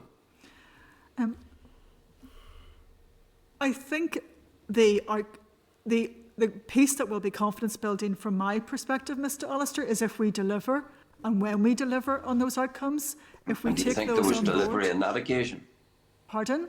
Do you think there was delivery in terms of building confidence that the civil service is capable of dealing with these disciplinary issues from the outcome that we actually had? And I think, from my perspective, the inquiry itself, the output of it wasn't to identify building confidence, it was to identify the areas where we needed to invest. It was obviously a very clearly defining moment of some very significant issues with the civil service. The Audit Office report actually backs up those recommendations, so those facts are really clear. We have a very significant programme of work to do. In my view, how we will build confidence is to say, okay, we accept those issues, which we have accepted at the executive level and with the colleagues around the table, and that we go ahead and we deliver a programme of work, short term, medium term and those long terms. Our job now is to deliver better outcomes for the people of Northern Ireland, to take on board that and to address those deficiencies, of which there were many. Well, let me put it to you a slightly different way. I'm sure this wouldn't happen in your case, but if as head of the civil service or a permanent secretary, you colluded with your political masters to ensure that notes weren't taken so as to thwart freedom of information, and that gave rise to a disciplinary approach, do you think that it would be suitable that simply by resigning, taking your pension with you, you could abort that disciplinary process? Or is that going to change? We have clear processes and we have clear learnings that we're going to take through the RHI and both processes that we have in place. I will fully adhere to all the processes and procedures that are defined within the Northern Ireland Civil Service. Are you going to change those processes? Are you going to change those processes to avoid that situation occurring again? We are working through and we have delivered the programme of activities and the action plan that will deliver the recommendations of the RHI and both of the Audit Office report. I am very clear. I have a leadership role in terms of doing that, and I hold myself fully to account in terms of delivering on those recommendations. I'm not sure if that's a yes or no answer to my question. Will you ensure that that scenario that I presented to you, that someone can abort the disciplinary process by merely resigning, will that or will it not be addressed? I don't think I've got an answer. So I'm very clear in my role as the head of the civil service and also as a civil servant that the role for policy is for ministers to decide. I can advise and I can input, but ultimately the system only works if it is the ministerial role under whose direction I operate that will make that decision. Well, okay, let me try a different topic since you mentioned ministers. Do you think we'll ever have a programme for government? Obviously, we did a very significant consultation earlier in the year in terms of the Programme for Government framework, and we have developments going through. The Programme for Government is a critical aspect in terms of delivering our multi-year budget. The decision on timing of that is not for me as an official to work. I deliver the input and aspects we deliver through the framework, but ultimately it's for ministerial to define the timing of when that Programme for Government is delivered. What sort of commentary is it on the dysfunctionalism of our system of government that we pass through an entire mandate without a programme for government? You don't have to answer that because as using the fantastic Father Tedism, that's probably an ecumenical question for that particular one, and it's not an issue of you wouldn't comment on a piece of policy. But if you wish to answer it, please do so. I was just going to reflect on the same point. I mean, that isn't for me to make policy decisions. I'm really clear on where my focus can lie and also in the divisions of responsibility that I have. And that's the only way the system can work if I'm clear about those boundaries. I am not a minister or a politician. I have ultimate, very significant respect for people who put themselves forward, but that's not my responsibility. Just slightly to digress, and sorry for cutting across you there, Jim. I mean, Jane, one of the things that you bring to this role is the fact that you've been out, to use the word, in the real world, You know, you've been in the business community, you see how things are doing. One of the issues, and again this relates directly to the sort of the RHI issue and sort of the reform of the civil service. I mean, we talked about matrix management, and we talked quite a lot of the latest management speak and all the rest of it. But you have a programme for government that has potentially 43 deliverables with I don't know how many variables and outcomes and all the rest of it, with multiple reporting people through a matrix management structure. You know, bearing in mind your previous experience in the commercial world, I can't think of any successful business that would be producing 43 outcomes and multiple deliverables and no accounting officers or no responsibilities or multiple responsible officers. You would have something that was actually focused. And because you did use the language, I think it was quite useful. You said about attaching that to the budget. One of the things, of course, that the previous programme for governments never had was any budget attribution. There were no budget lines. There's no measures of effectiveness. There's no that. So taking it from the level of programme for government, which I'll not ask you to talk about, but I do need to say about sort of the Northern Ireland civil service reform. And, you know, it's all well and good talking about matrix management and the rest of it.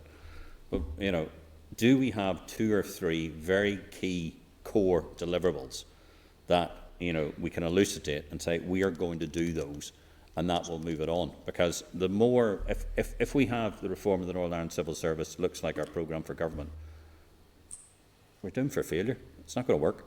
We've got to have something that is focused so that we can actually deliver. I mean, that's why I'm really pleased that you're in the role. We've got to be able to achieve that. So, you know, and I said earlier on, I'm sorry for cutting across Jim there, but so the question I asked is, you know, what's your mission statement? What's the plan? Yes, and thank you. And programme for government will deliver, and of course there is the outcomes as part of that, but also we published the COVID recovery plan just a number of months ago, and the COVID recovery plan has 4 key themes.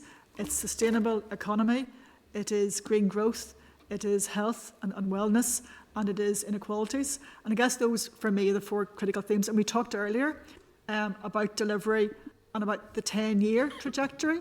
So we're identifying a small number of very significant things that we need to focus on over a 10-year trajectory. And they tie into the COVID recovery, those themes, and they tie into the programme for government. But you're right, they create a focus and an outcome. So we're going through a process and discussing, but I'll give you a view of where my view is that those are. The first is we need to get to about a 12 billion increase in GVA in 10 years' time. That will bring us to a break-even perspective. That is about investing in high-growth, high-productivity sectors, but it's also bridging from that 27.1% economically inactive to around 24, 23%. Hard figures, that's tens of thousands of people moved out into delivering in that. So those are hard things that will actually bring us to a level of prosperity. 27 to 22, we can live with that. That's something we really need to see. Yep, okay. That's one. So those are. Second is green growth. Okay, opportunity and a threat. We are largely in agri. I come from my husband's family's in a farming background, and he works in the sector itself.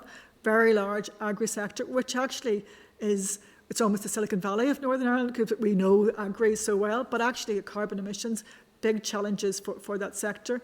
We need to get to around 42% reductions in carbon emissions in the next 10 years, and we need to do that joined up. So we talked about the economy. You need schools, you need communities, and you need economy, obviously, as a core linchpin of that productivity piece, and you need to deliver the fulfilment into health and justice and all those other aspects. Yep.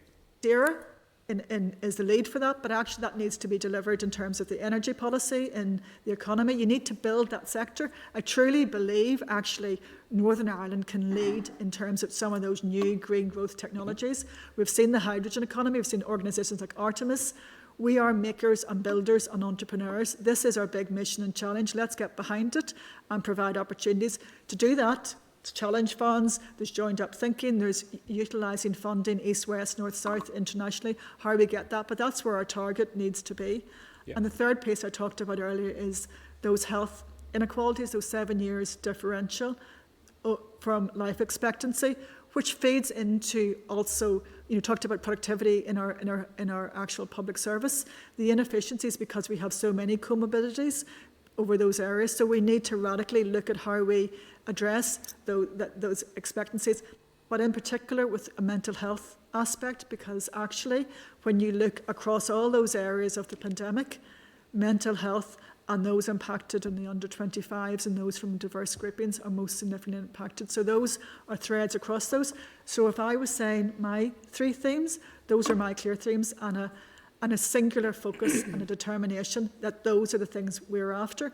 And of course there's political mandates on top of those, but those are the things that are foundations for doing whatever needs to be done from a political aspect or aspiration. That's getting the system working and providing more and better opportunities for the people that we serve. Good. Jim, anything more? Fortunately, Chairman, I didn't require a linkage between my last question of 5 minutes ago and my next. They were quite distinct issues, so I'll proceed to table it, ask it if I might. Yep. Under your leadership, will the civil service, unlike many other responsible bodies, continue to cling to be beholden to a political lobby group in regard to civil service matters? I'm referring to the linkage to the Stonewall group, which is an active political lobbyist on all sorts of issues, and yet, courtesy of the civil service, marks its homework on those very issues. Are you going to continue with that practice, given that so many other public bodies, not least the Human Rights Organisation in Great Britain, has rightly decided that their independence is compromised by that attachment? Thank you, Mr. Alistair. And we have obviously looked towards the engagement as part of that. Maybe I'll bring in my colleague Jill to advise of that analysis. Well, we work with Stonewall along with a host of other organisations who advise us and assist us as we require. We're not beholden to them at all. We ask them advice. We sometimes utilise training for them. That is along with a host of other organisations like Employers for Disability, etc., etc. So huge range of organisations with whom we engage. We have entered into the workplace index that Stonewall runs, so that is around looking at, as an employer, how we sit as an employer in terms of LGBT practices. That is a voluntary mechanism, but it is something which has proved that as part of a wide-ranging diversity and inclusion plan is one element of it. And the Minister has agreed that we would continue to do so. I think, you know, in terms of any sort of, as I said, there isn't an obligation on us. It's a choice of us as an employer. There have been some people who have withdrawn. There are still, as far as I'm aware, over 300 members of that equality index. You know, many government departments and across all of the other jurisdictions. Do you recognise that the withdrawals have been because it is an overtly politically lobbying organisation, and many governmental and pseudo-government organisations have recognised that it compromises their objectivity if they are beholden, as you are, to such an organisation to tell you how you're doing. And of course you pay them money for the privilege as well. You don't think that compromises the independence that someone might think should attach to the civil service? Well, I can't, and I'm not going to comment on why other organisations have left. I don't know the rationale for it. You haven't read it? No, I have read about it, but I'm not part of that organisation, and I don't, and I haven't spoken to them directly about it. I've probably read about it in the same way as you and others may have. But as I said, I'm happy to come back because I do have the numbers, have researched just how many organisations have left and how many organisations and government departments and the private and the third sector are still members of that. As I said, from my understanding, it's well over 300. And actually those, I also understand for those who have left, there's as many have joined. But as I said, it's a voluntary process. Do you pay them money? Yes, we do. We pay them I think it's around £2,000 a year, and for that we get to take part. And they then tell you how you're doing? Yes, that's according correct. to their standards? Yes, in the same way They as set your standards? in the same way They as set your standards Sorry, and they mark it over? Jim, the witness has answered the question. If you think so, Mr. Chairman. Yeah, thank you. Okay, Keith. Okay, thank you, Chair, and thank you, Jane, for coming along and your team. Appreciate your answers so far, and you've covered a lot of stuff. I have a couple of questions relating to HR, maybe more just figures, etc., and maybe that's for you, Jill, or whoever wants to answer. You referred to currently 23,000 civil service, and picking up from Gemma's point earlier, you talk about agency staff, and you call them referred to about 100 roughly in LPS. What's the number of agency staff roughly on top of that 23,000, or does that include the 23,000? I'll maybe pass over to Jill to comment on that. I may have to come back with the exact figures, but I think we're sitting at around 23,500 staff, 10% of whom are agency workers. Off that figure? Of that overall figure. But I can confirm that for you, no problem, in the next day or two. And that 23,500 then of what's that figure in comparison to before the voluntary exit scheme? Roughly, what was that figure back prior before the voluntary exit scheme? So we're now saying 23,500 roughly. What was that figure before that? So let me just, I don't know the exact figure, but I do know that, sorry, let me get. Are you okay? Whenever you're doing that. No, you're grand. Come back to this precise figure. We just recently reached the sort of the pre-VES levels again in our employment. So a wee table or a few figures in that. You can do that. Can I just say, and apologies for putting you on the spot. Can I just add one other wee thing as well, just on that? Right, we've been doing a bit of benchmarking work with our colleagues across the water as well, and we've seen the growth that they have had in their workforces over the last 5 years.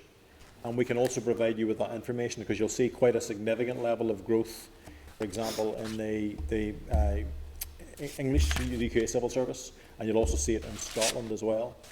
Relative to ourselves, we've kind of gone the other direction a little bit, so we'll include those figures for you as well. So that 10%, which is roughly 3,000, whatever it is, 2,500 roughly. Sorry, is a big number of agency staff. Mm-hmm. Not the size of an organisation. Does that worry you, considering cost? It doesn't worry us in terms of cost. That's not really the issue. I think the issue, just in terms of one of the earlier questions, a lot of the agency staff are employed under because of particular business contracts that we have in terms of bringing in external work from the Department of Work and Pensions. So a lot of the agency staff will be in that area of work. That swells those numbers up.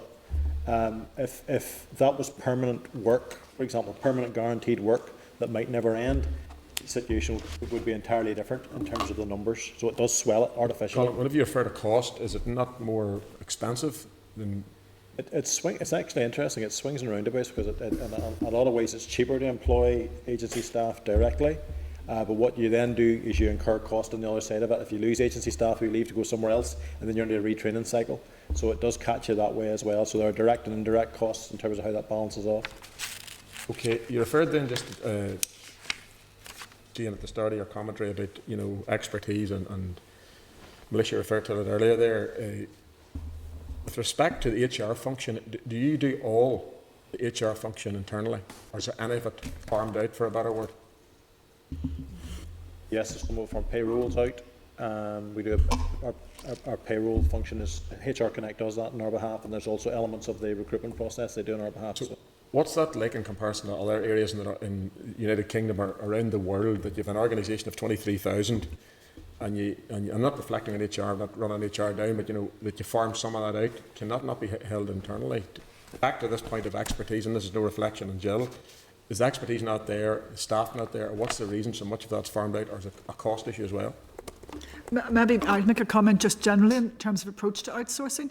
So my view and direction will be is that all the strategic aspects where we need to be core and strong should be not outsourced. You know, we should have those really clear experts in the field within the service. But I think there is a model both for outsourcing for peaks and different demands and those which are non-strategic as well. So I guess just in general principle, we should be getting right-sized and removing more towards an in-sourced for those big strategic areas. Last column to respond in payroll. Yeah, it's one of those areas where you have a lot of repeatable functions where you can outsource them. It's exactly the same point. You have repeatable functions which you can outsource and get them done relatively cheaply and get good value driven out of them. So that would have been the rationale for it. But I suppose there's cost and there's expertise and there's speed. I suppose there's lots of issues in that. Colin, you referred to earlier, and Militia referred to it as well, like learning the new ways of working you referred to, and working from home. I'm not saying it doesn't work, but is it working, and do you get a better output? So obviously people are now forced home because of the pandemic, but if you go prior to the pandemic and you're now forcing people home because of it, but as your output is good, is it a better way of working? Yes, it works for the individual and works for the person, fair enough, and work-life balance, but is the output as good, and who polices those outputs? Yeah, well, there's a lot of responsibility sits on the line manager in terms of doing that and the relationship you have with your staff, no matter where they're working. So, in an organisation like the civil service, if you were saying to me, does it matter where my people work? No, it doesn't matter to me where my people work. What I'm interested in is what the outputs are and what the outcomes they're getting, and that doesn't really matter whether you're processing a benefit or whether you're drafting a policy. You should be able to actually track what does good look like in terms of how long it's going to take someone to produce this, and what's the quality of it going to look like as well. So the metrics are relatively easy to establish. So whether someone's sitting in an office of 400 people right in front of you where you can walk around and you can hide in the crowd very, very easily, versus sitting at home with your own computer doing the work and you can actually see the metrics in terms of what's being produced, I actually think it doesn't make a difference, because it's down to the quality of line management. Whether a person's in the room with you or whether they're somewhere else doesn't matter. And I recall a very good boss I used to work for, and many years ago, said to me, "I don't care whether you work on the moon or where you do it, as long as you get it done." And he was expert, and we did working from home for him back in 2005, and he tracked it, and he knew exactly what to expect within a day, 2 days, whatever. So I think in terms of the performance management culture and ethos, that's where you get your productivity. Are we doing that uniformly, brilliantly across the piece? We haven't probably had a chance to really totally evaluate that, and I think that's part of what the challenge is going forward. But I'm looking at other organisations where they're wanting to go from things like a 5-day week to a 4-day week, and they believe you can get the same productivity in 4 as they get in 5. I have people working directly for me who work on the basis of compressed hours. My goodness me, the productivity in those 4 days that they do is absolutely incredible. So they're doing their hours in 4 days rather than 5. Amazing. So it depends very much on the individual, their motivation, how well they're managed, what their expectations are, what gets measured gets done. If you follow that through, and it's scaling that up, Keith, to make sure that across all of the departments we're able to manage that in a consistent way, but in a way which reflects the very unique differences of the business areas that the different departments bring, because they're not all the same. And I guess just to underscore that, the most important thing is that we deliver for the people of Northern Ireland. So that's the first priority, that we maintain those services. And then obviously we optimise to find the best working model to do that. Just been signalled by the chair, he's doing this, and I don't know what that means. It's small, it must be a quick question. You referred, Jill, in one of your answers previously about a very low turnover within the HR. Why do you think that is? And I have my own thoughts on that. And what is it, as in percentage-wise? Well, it's less than 5%, and again, I can give you the exact detail, follow up in the detail, but it's low compared to, to other organisations, which in some ways is good, because actually, there are other jurisdictions that have real problem with their turnover. Like it's a real negative issue in terms of people leaving. But in terms of low turnover, I think there's all sorts of reasons. I mean, obviously, the public sector in Northern Ireland is a large employer, but also there was the change to the default retirement age, and there's also been changes to the civil service pension provisions, and ultimately we have good terms and conditions of employment. And also, I would like to think that people who work for the civil service have that ethos of wanting to provide, a service to the people here and to the citizens here. Yeah, and I suppose this is not a question, probably a comment. I think, to be fair to you, Colin, the last time you here referred to a lot of good people in the civil service, and I think that perception is not out there. I'm not agreeing with the perception out there, but that's not out there. And you referred earlier, Jane, you looked on the hill. You probably didn't tell us all your thoughts whenever you looked up at this hill, to be honest. You probably didn't tell them all. You told us what you wanted to hear. You probably had other ones. But I think that perception's not out there, Colin. Can I just come in on that? Because that's my perception as well, and it was, coming in. And I think what we're not very good at is saying what the civil service is about and what the culture is within that, and telling the stories of the person in Lagan we're doing, those people doing day and daily. So part of those analysis we've done is how do we get better at communicating outside? This is the best job in the world that I have, in honesty. If I'm looking for a job that I can make impact in Northern Ireland, which is what I want to do, this is the best job in the world. But you look at our young people and my children who want to actually change the world. This is where you will change it for Northern Ireland. And there are really good terms and conditions to work in the civil service. So I want this to be the optimum company or organisation to go into when you're looking towards your opportunities. So we have a job of work to do that, to change that narrative. And we actually are not structured, even within the service. We don't have a strategic comms kind of piece about what is our long-term messaging, where is the consistency across that. So we need to really build that, because it's important that actually we're clear with our citizens that this is the journey we're on, and that actually we make this the best place from a perception perspective to work in Northern Ireland. We have to market the brand very differently than we marketed it. We haven't sold the successes of what it's like to work here. We haven't sold, even the example you gave earlier, Jane, of the guys on the Lagan. We haven't sold those stories, what it's really like to work here, and the exhilarating difference that you actually can make. And many people do make it every single day. So we do need to think very, very differently about that. We are starting to get there with that. Okay, and I wish you well.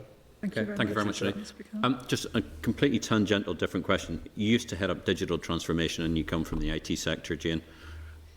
We have heard time and time again, problems with delivery of IT systems, and particularly within the Department of Finance, we've had some issues with IT systems, and particularly with sort of external contractors and actually delivery. How confident are you? And you've mentioned it a couple of times about the skill sets. To get the right sort of people who can project manage that sort of thing, you're going to have to pay them a substantial amount of money and incentivise them to come and work with the Northern Ireland Civil Service. Do you think you've got the backing to do that?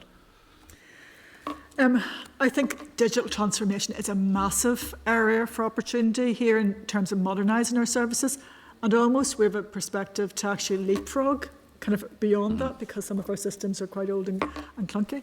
And I do think, I've stepped up a small group of kind of digital techies around the service, and we meet on a Thursday morning, and you look towards what the health service have done in terms of, and Dan West coming in, really significant experience in terms of digital, and actually what that's done when you've created a framework for delivering those transformation pieces.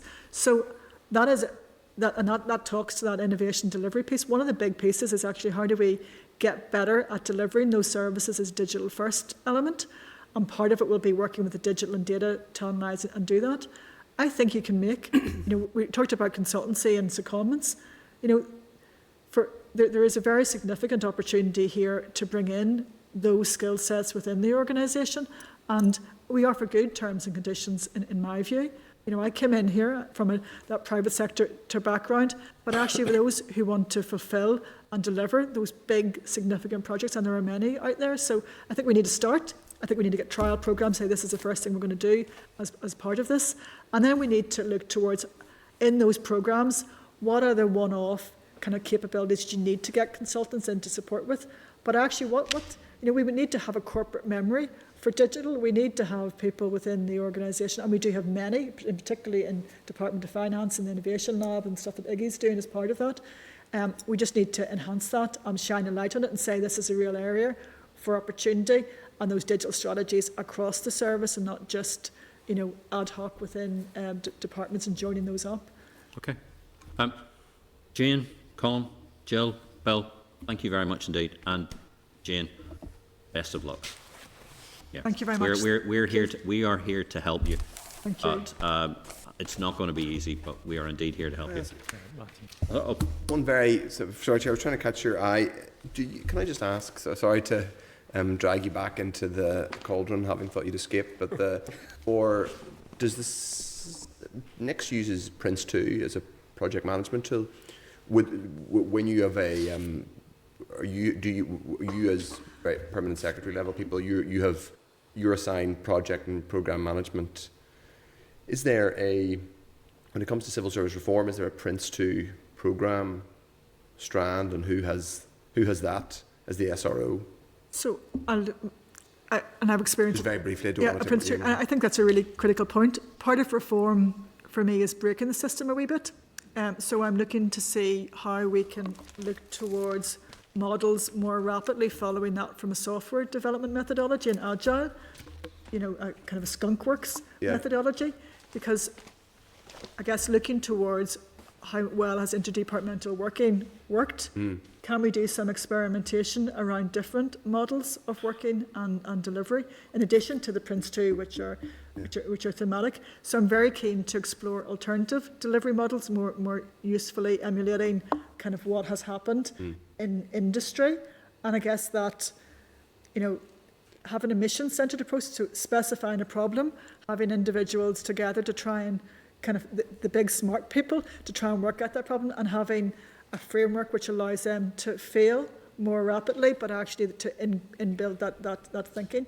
So part of my engagement is actually how can we transform some of our delivery? How can we trial things to do better in terms of that delivery model, outside, of course, of the big organisation structures, which is in terms of Prince 2 and that methodology? Yeah, get Sue Gray to give us some money and say we'll do the experimentation on behalf of the United Kingdom here, so they can pay for it. Well, just to add, we're already on this, for example, SROs, program directors, program managers are actively going through Cabinet Office programs in terms of getting accreditations to actually be accountable for the delivery of those kind of projects and programs that you're discussing there.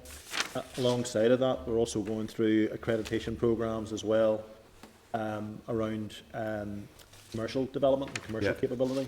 So both of those things, we're very happy to write to you to confirm and let you give you a sense of how that's working. There is a single program. Is there a single program in civil service reform with an SRO? Sorry? Is there a single program on civil service reform with an SRO, or is it multiple different programs? Multiple different programs. There's SROs across a whole range of things. But what we're trying to do is get SROs to make sure they're all at the right level. Yeah. That the project population beneath them, in terms of establishing a project delivery profession, is one of the things the key things that come out of the RHI piece, which we're driving really hard at doing, and making sure that whenever you bring people in or have people existing in the NICS, getting them trained up to the right level. So that linkage with Cabinet Office to allow us to do that has been a fantastic opportunity that we're really just starting to optimise now. Okay. Okay, thanks very much indeed. Cheers, team. Thank you very much indeed. Thank you. Thank you. Thank you. Team, is there any other further actions we'd like to take forward? Any of this? I think there were some actions there that came through as we came through. So the people to write. Okay. Thanks very much indeed. Thanks, Jane. Thanks, everybody.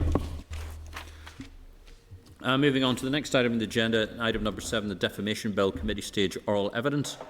And do we have Mark available? Just give us a sec. Just let me get it sorted out.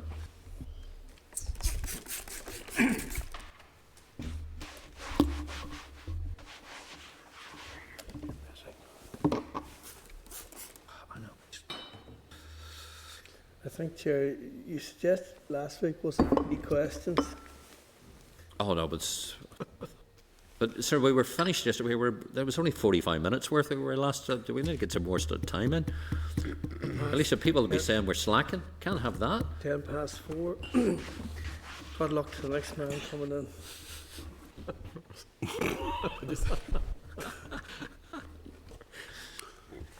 walk away from here homeless. Yeah, much too far. That's what a coffee on the way. No, thanks. Atlantic type. Come on, Mark. Hi. Yeah. Sorry for being a bit drift. We had the new head of the Northern Ireland Civil Service was in it with their team, so we had an opportunity to be a bit more expansive than we normally have been as well. Everybody, this is the committee stages oral evidence on the Defamation Bill. And welcome Dr Mark Hanna from the School of Law at Queen's University Belfast. Our briefing notes on page 251. Mark's response is page 259. The clause by clause of the bill table is at 268. The research paper on defamation is at page 306. And the Defamation Bill and explanatory financial memorandum is introduced at page 342. Over to you, Mark. Sorry, I'll let you grab some water first then. Yep. Thank you, Mr. Chairperson.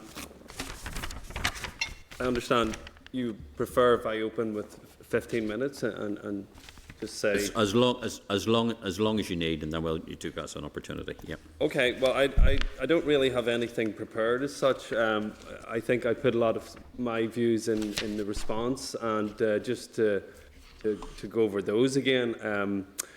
I think that essentially, I understand this is a complex area of law, and I think there's a lot of things that need to be considered, and in ways there's too much that needs to be considered at one time. I do think that there is a chilling effect on free speech here with the defamation laws that we have in place currently.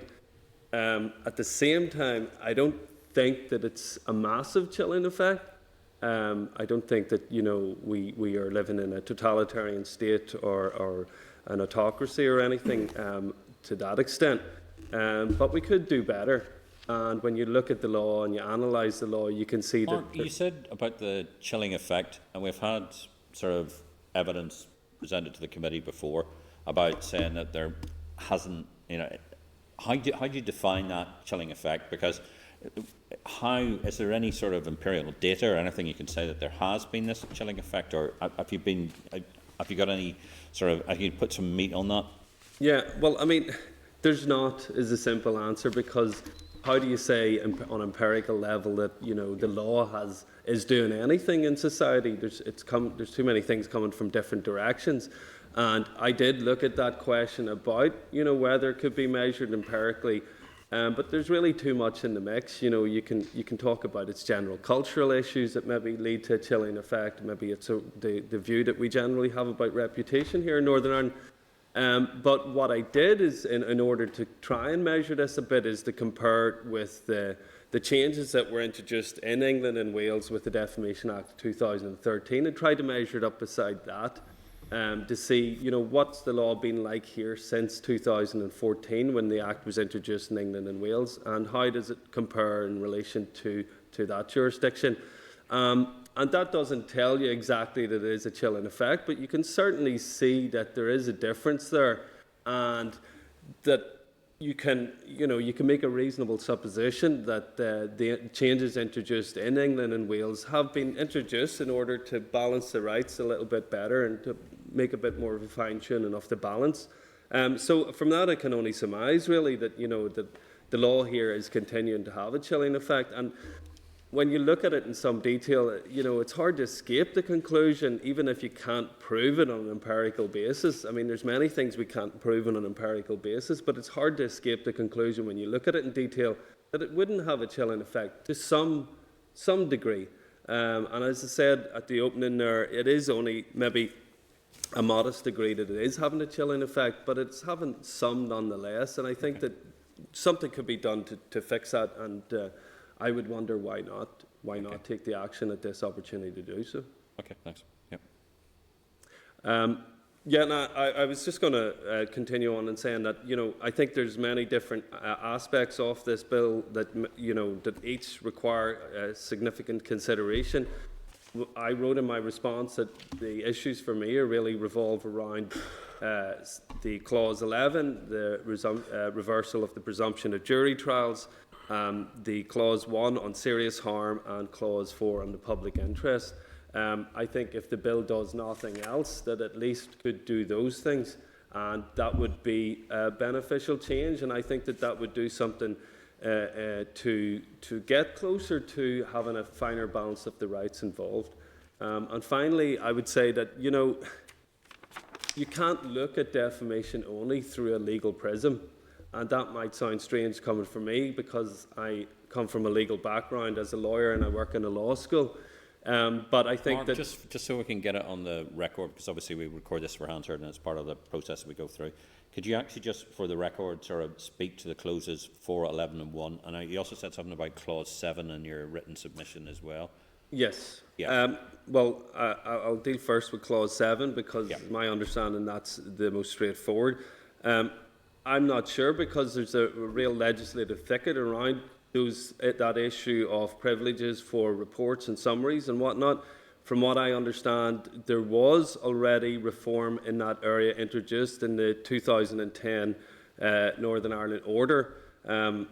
I forwarded the details in that on my response, and what I saw in that piece of legislation is that there is some coverage there already of privilege for reports and whatnot, but it did not include summaries. And my point was that I think that, you know, if that still needs to be done, perhaps clause 7 in its entirety isn't necessary because a lot of those changes are already in place.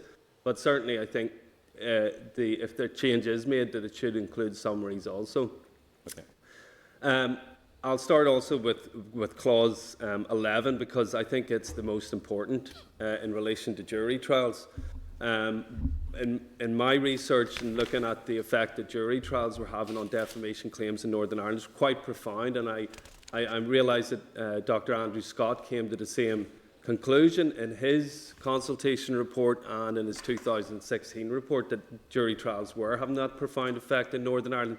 What's interesting is actually comparing it with what had happened in England and Wales from 2010 onwards. We started to see the English courts moving away from jury trials because they were realising what the problems were for jury trials in defamation claims.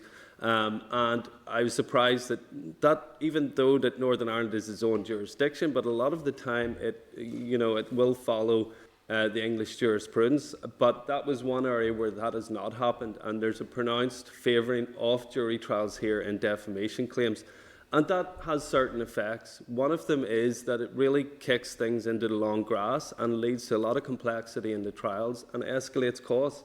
And as the Northern Ireland Law Commission recommended in its 2014 report, there should be reform because what they saw is that actually the effect of that is that it's weighing heavily on defendants and it's causing defendants to settle.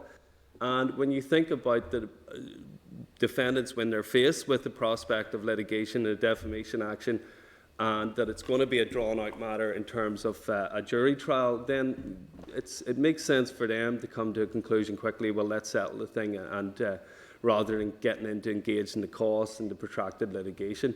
There's other inflections of the problems of jury trials in relation to Section 1, or rather Clause 1 and Clause 4 as well. I'll not get into those now. I just wanted to say that I realise that juries is a sensitive issue in Northern Ireland because of the troubled past and because of the issue with diplock courts and things like that. And again, that was something that Dr Andrew Scott revealed in his report, that there was that sensitivity to it. But we have to realise that the virtues of jury trials is simply not transferring over into defamation claims. If our concern for having juries in defamation claims is about having the ordinary right-thinking member of society judging on these matters, or that it's about ensuring that judges aren't making decisions, unelected judges aren't making decisions, we have to realise that very few defamation trials actually lead to a jury being impanelled. I was speaking to a senior barrister last week who practiced in defamation claims and asked him had he ever seen a jury impanelled in defamation claim, and he told me he saw them at the back of the courtroom, but he's never actually seen them being impanelled. So again, what's happening is that typically defendants are settling the case before it ever gets to that point. And if you read through the case law, you'll see it's the judges that are making decisions on a lot of these defamation cases and a lot of these factual questions, which typically should be left to juries, but they're not. So the theory is there that juries could have this democratic effect on defamation law, but in fact and in practice, It's just not happening. So when you consider that, beside the fact that, you know, juries are leading defendants to settling and are having this chilling effect on free speech in that respect and stopping us from striking a finer balance between the rights involved, you have to think, well, what's the point then? Is it really necessary? And is there really any virtue in holding jury trials and maintaining the presumption in that respect? In terms of Clause 1, it surprises me, to be honest, about how much hysteria has developed around Clause 1 and this serious harm test. I think it's blown out of proportion a little bit. That maybe has something to do with the history of the legislation of Section 1, which it reflects in England, and the question going up to the Supreme Court and the show. But I think that a lot of those problems have been sorted out, and what we've seen actually is it's quite a modest clause in itself, really, the effect of it. And this idea that it would stop plaintiffs being able to bring cases for defamation, I don't see any evidence of it. I mean, I think you have to be clear that what Clause 1 is requiring is not a case that a plaintiff absolutely must show on a basis of evidence that there's been harm suffered. There will be some cases where it's not possible, and as I say in my response, you know, the nature of reputation is a very fuzzy thing, you know, so there will be situations where it's just not possible to show harm, and I think in those situations the courts will make an inference of harm still. But what it does is it shifts the perspective away from a judge being ready to make a quick inference of harm, or rather a jury in this jurisdiction, to one where there's a bit more sensitivity to the facts and asking the question, well, listen, you know, has there actually been harm suffered? And as I say in the response, in a lot of the defamation claims here in Northern Ireland, which are decided and which damages are awarded for, the plaintiff will be able to show that. And I don't think that it introduces too much complexity into the case. And you think we should have the serious harm test? Yep. Sorry? Yeah, we should have it. Yep. I think we should have it, yeah. Yeah. Okay. Yep. And number 7? Oh, 7. Sorry, no, it's number 2 or 10. Oh, sorry, 10. Yep. And sort of, again, I think you were already talking about the jury trial, but sort of in Clause 11, trial without a jury to be amended in order to reflect the findings of the Gillen Review of Civil Justice. It suggested that judges have discretionary powers to select trial by judge only in the case of complex matters, and that judges should have discretionary powers to compel parties to undertake alternative dispute resolution or face financial penalties. So, your thoughts on that? Well, I know that there is a discretion there, but when I looked at from 2014 onwards, I saw very little use of the discretion. And again, I was doing that in comparison with England, and I saw that from early, maybe 2000s, there was indeed a practice of using that exception to move away from jury trials. I could only find one case in my research in that time frame where it has been exercised, and unfortunately that was subject to a reporting restriction, which a lot of defamation cases are here in Northern Ireland also. So I would wonder why the judiciary do not make more use of the exception, but it seems that they don't. And again, I think that maybe the legislation is a way of amending that. Okay, thanks. Obviously, one of the things that we've heard quite a few times is with the vexed issue of sort of websites and social media and hosting as well. I think Clause 5, where it says operators of website, do you think it's necessary? And, you know, why should operators of websites have an exemption or very significant limitation of liability when the term operators of websites is not defined? So, bearing in mind sort of a lot of the significant issues we're having with social media at the moment, what's your perspective on that? I do not think Clause 5 is necessary myself. I think, you know, what Scotland did is noteworthy in sidestepping that complexity. And I wonder why the same avenue is not available here. I think that things have changed in that regard since 2013 with the advent of social media and the explosion of social media and the way that social media provides a platform for people to be defamed so easily. I think that you have to bear in mind the online harms legislation that's pending as well, and that's what I meant in a sense about the Defamation Bill trying to do too much in some respects, and I wonder if some of those questions couldn't be handled there. this is not an area that I've researched in great depth, but my feeling is that I would be cautious about, I realise that social media companies have a lot of power now. I would be cautious about, well, let me say, I think that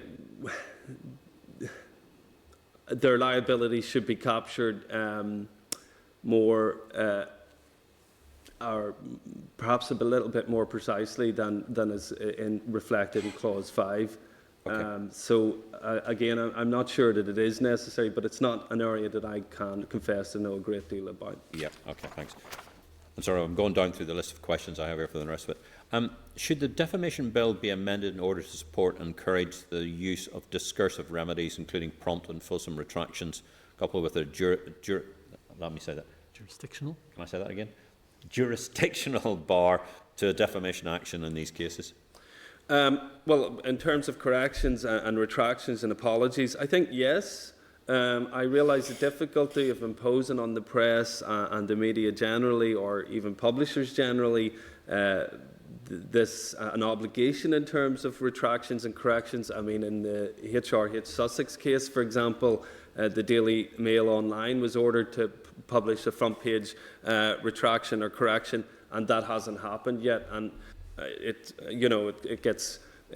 itself gets kicked into the long grass of appeals and things, and the press are resistant to it, and they have some reason maybe for doing so, for going back and forth in stories and whatnot. My own thoughts about the role of retractions and corrections and apologies is specifically in relation to the public interest defence.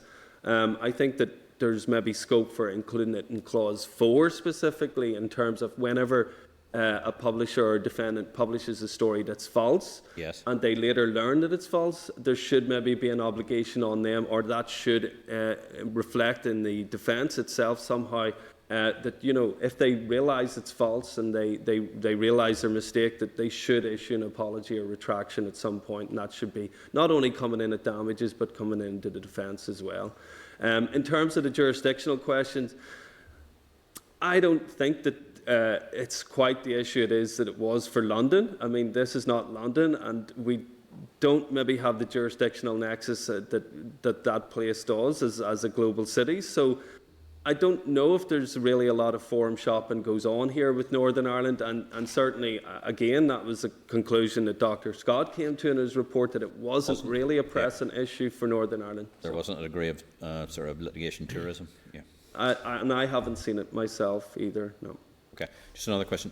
Some respondents have suggested that Clause 1, which is the serious harm one, should be further strengthened in order to include provisions which prevent companies or public authorities from bringing defamation actions. They argue that the protection of reputation is deemed necessary because it impacts on personal identity and psychological integrity. Such a justification should not apply to any kind of company or public authority. Could you just give us some of your perspective on that? Well, my understanding was that Clause 1.2 did actually refer to bodies of trade for profit, so I'm not sure if I'm mistaken in that. And in relation to public authorities, I think that that's covered by the common law, if I'm not mistaken. I mean, is there a necessity to legislate on that? I think I'm not sure there's a great debate about that, the authority of that common law position. I think that's quite clear. Okay, thanks, Chair, and thanks. Are you happy enough with Mark? Yes, absolutely. Yeah. Super. Mark, you just referred in your conclusion here, your report, you talk about value-free speech and you referred to societal conflict, and obviously you referred, to be fair, in your notes about conflict in Northern Ireland. We all know what that is, or was. Still is, to a degree. Is there going to be a chilling effect, and is there not free speech in this country? And what's the difference between free speech and lies? You know where I'm coming from. You know, so it's not okay to publicise anything you want about me or anybody else, as long as it's the truth. You mightn't like the truth, but it's the truth.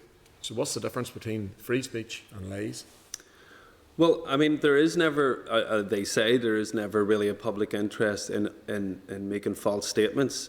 I think there is a small category of certain types of speech where there can be a mistake and it is a false statement, and still there is a public interest and the law should protect it.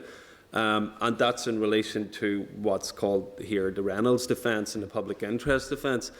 And there's very, strict circumstances around what will qualify for that. In more general terms, I think in terms of a lot of the communication that's bandied about now that is false, it's not really speech that you would call high-value speech that maybe the legislation should step in to protect in that respect. And I think that that's probably the complex task that you have before you, that you have to ensure that there is some kind of protection of what you would say is public interest speech and maybe is even false, and in such a way that it doesn't tip the scales too far. What's high-value speech? Well, I mean, public interest speech has got to do with political institutions, public life and things like that. So things that would qualify under the Reynolds defence and what would become the public interest defence under Clause 4 of this bill. There's no bright line test to what qualifies by that. I think that it's sensible enough. You'll know it when you see it. But if you're referring to a lot of the things that maybe are posted on social media now and misstatements that are made there, I think that there's nothing in this bill that's going to actually allow that to escape any kind of defamation claim that I can see. This bill, as far as Clause 4 is concerned anyway, and false statements, is really only relating to public interest speech and speech that is published in some kind of reasonable conduct. And the Chair referred to Clause 5, Mark, about websites, etc. Is that clause of any benefit to a political representative or someone of whatever that gets commented on social media? Does this bill have any protection or assist that person? Because if an individual, falsehoods are said on social media, whether it's harm, serious harm, it has an effect. We're in this place, we're obviously legislating to protect everybody, but then we're going to legislate now to let people say what they want. Well, again, I mean, I'm not sure if Clause 5 is absolutely necessary myself. I do think that, again, what's changed since 2014 is the explosion of social media. I think that there has to be a realisation that, yes, there's a lot of harm done through posts on social media, but at the same time, I think that it's worth bearing in mind that there's a kind of a cultural realisation now that a lot of the things that are written in social media are untrustworthy, and there's a lot of fake news out there, and I think that you have to credit the public in general for realising that and taking a lot of what they hear in social media with a pinch of salt. How far they do so is difficult to say, but I think that enters into this as well. And I think that certainly the legislature should consider that when they're considering this bill. But again, I can't say too much about operators of websites, and because it's not an area I've looked in great detail at, so I can't really comment at great length on it. Or just for the record, could you just sort of outline, in a nutshell, the Reynolds case? So the Reynolds case, it was former Taoiseach Albert Reynolds brought a case against the Times because they had alluded to some corrupt dealings that they thought that he was having, and he brought a case against the Times on that basis. Before that, in the law, there was what's called a duty interest privilege, which meant that typically it's for writing references. You couldn't be sued for defamation if I make a defamatory statement in a reference that I wrote for somebody, because I had a duty to do so and the recipient had an interest in receiving it. That was the only privilege that existed in the common law at the time. The Reynolds case came along in 2001, just as the Human Rights Act was coming into force, and you started to see a bit of a change in judicial thinking then, realisation there was some kind of criticisms coming from Strasbourg that the UK law, the law in England and Wales was having a chilling effect on free speech, and I think that the judges were alive to that, and what they tried to do is to protect the Times, or to certainly to allow for some editorial discretion and allow for media outlets to make statements that are false and give them some kind of defence, but they tried to fit it into this duty interest sort of thing. It's a bit awkward, and it took a few cases to work out, and to be honest, it wasn't perfect. The judicial workings out weren't perfect in the end. That's why I think that Section 4 was necessary, which states it in a more simple simple language. So that in a nutshell was really the Reynolds case. Sorry about that, Keith. Sorry. No, I'm fine if there's anything else. Thank you in the meantime, Mark. Appreciate that. Thanks. Okay. Thanks, Chair. Matthew? Thank you, Mark. Thank you for your written and your oral evidence so far. I suppose in general terms, you say in your written evidence that you endorse or recommend the bill and that it strikes at a more equal and precise balance between the rights of the right of people to protect themselves from falsehoods, defamation, etc., and the right to freedom of expression. I missed, unfortunately, because I popped out for a second, your any initial remarks, but could you explain in summary, why you think that is? Well, I mean, I limit really my comments to clause 1, 4 and 11. And as I said at the opening, I think the big thing for me, from my perspective, is a reversal of the presumption of jury trials, because I think I agree with the Northern Ireland Law Commission report recommendation that the presumption be reversed, and I agree with their conclusion that it was having a profound effect on defamation laws. It was weighing heavily on defendants, causing defendants to settle too much. I looked at the law since 2014 in this jurisdiction, and you can see that again. I've asked for a freedom of information request on the number of cases that actually opt for a jury trial and the proportion of those that settle. But we know in general that Northern Irish defamation case has a high proportion of settlement. And again, the Scott report really underlined that as being problematic, and they said that doing away with jury trials was probably one of the bases for overcoming that. I talked about this issue with juries being a sensitive issue in Northern Ireland, and saying that actually in practice it doesn't really bear fruit that we hoped it would. It ends up being judges that take most of the decisions in defamation claims all the same, and juries are rarely impanelled in the end. Even at the minute, juries are actually rarely. Yes, yeah.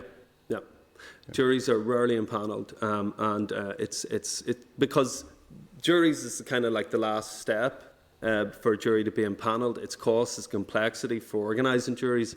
In that respect, what tends to happen before that it ever gets to that stage is somebody will get nervous and settle, and generally that will be the defendant. So that is the issue, and that's the chilling effect right there.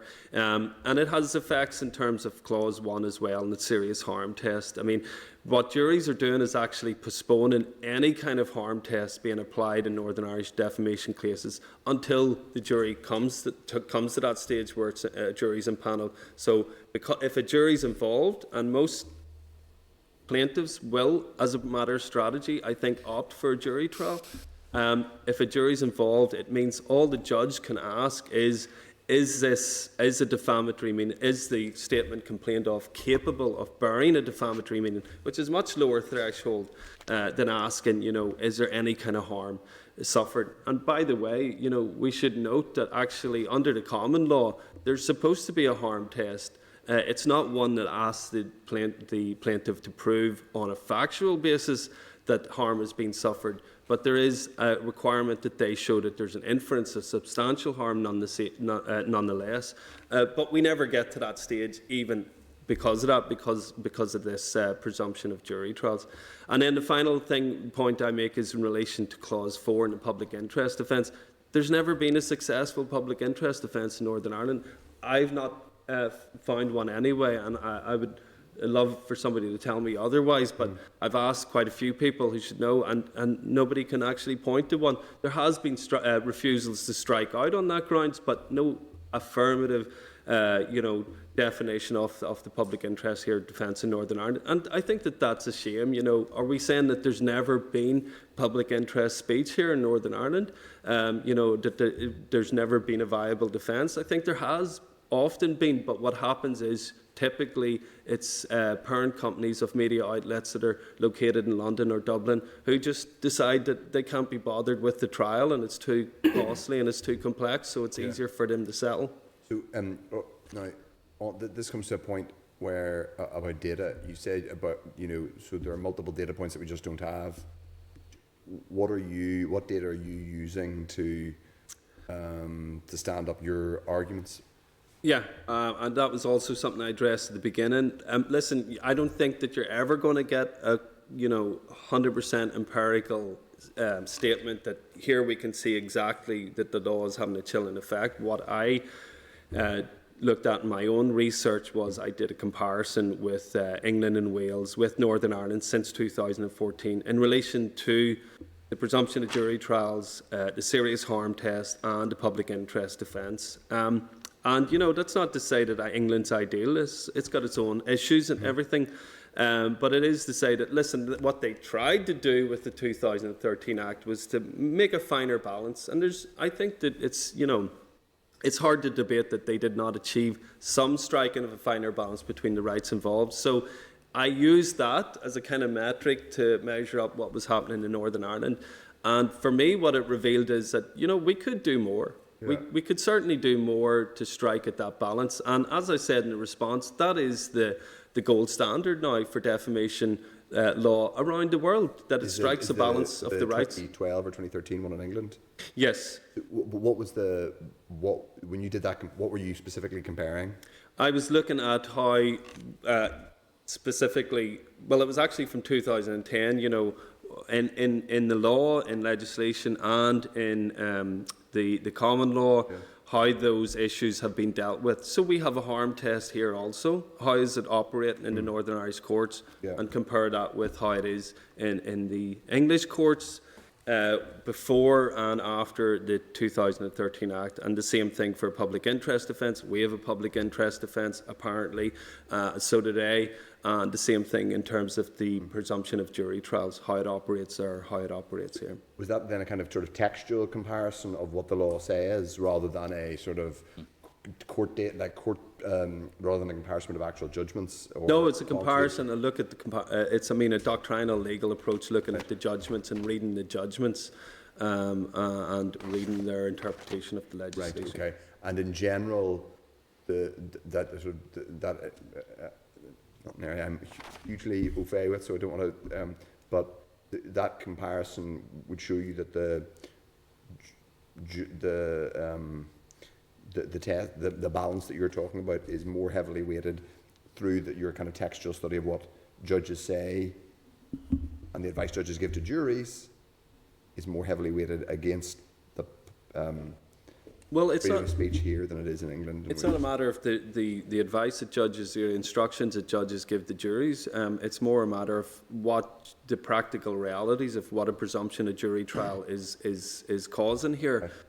My understanding is a lot of plaintiffs who come with a defamation case to a lawyer, the lawyer will say, listen, it's up for a jury trial, because it's likely the defendant probably will get nervous and maybe will get a settlement before it ever gets to any kind of test in court in that respect. So that, I think, is really the issue with jury trials rather than the instructions that they're getting from judges. Do we know, is it possible to say whether in Northern Ireland we are a tiny percentage of the population of England and Wales, but there are can you do it on a kind of population basis? Are proportionately fewer writs issued here? Or more writs, or? Yeah, I mean, it's hard to compare because, again, London is a completely different place in terms of libel law and things like that. Obviously, there's a lot more happening there. There's a lot more economic activity there. Right. A lot more. Yes, and there's more jurisdictional connections with the rest of the world, and you will maybe get foreign business people who are bringing cases there and things like that. Maybe we don't have those issues so much here. So I think that it's hard to say that. Okay. But one point that's worth making in that respect is that, when you look at the judgments in Northern Ireland, commonly they will refer to English cases a lot, but what the 2013 Act effectively achieved here is fossilising the law in Northern Ireland, because now we're left in a bit of a cul-de-sac and we don't have that rich jurisprudence to refer to. And it's just because their courts are so busy and there's so many issues being tested there that they have to make judgments on it. And now we've kind of locked ourselves out of being able to refer to that. Okay, interesting, okay, right. Okay. That was so the fact that the law has been updated in England and Wales and is no longer a judge here, an NI judge cannot refer to that jurisprudence because they're so different. Right. So I mean, therefore- we don't have a Section 1 serious harm test, so a lot of the courts have been taken up with that issue, you know, since 2014. So now we don't have any further development on the common law issue of substantial harm. So really, what we're locked in Northern Ireland is a reference to English law about 2010, or maybe even in some respects before that, and before the Human Rights Act really kicked into force. And I think that that's an issue for concern. Thank you, Matthew. Any others? Okay, Mark, thank you very much indeed. Thank you very much indeed for coming in. Yep. That's given us a lot of sort of food for thought. So do you mind if you want us to, if there's any other further sort of follow-ups that might come afterwards, do you mind if we write to you so you might be able to come back and inform us of that? Absolutely. Thank you very much indeed for your time, and sorry for us starting slightly late. That's no problem. Thank you. Thank you very much. Thanks.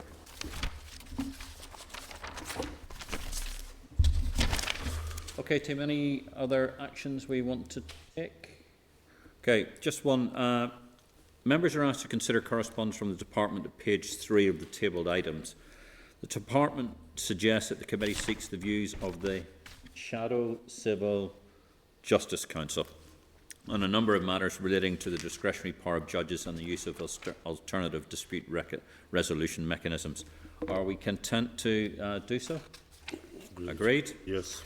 Is the Committee content to write to the sponsor of the bill and to the Department and seek the responses and all the relevant commentary made by stakeholders in the call for evidence and captured in the questions on page 252 and 253? Are we agreed?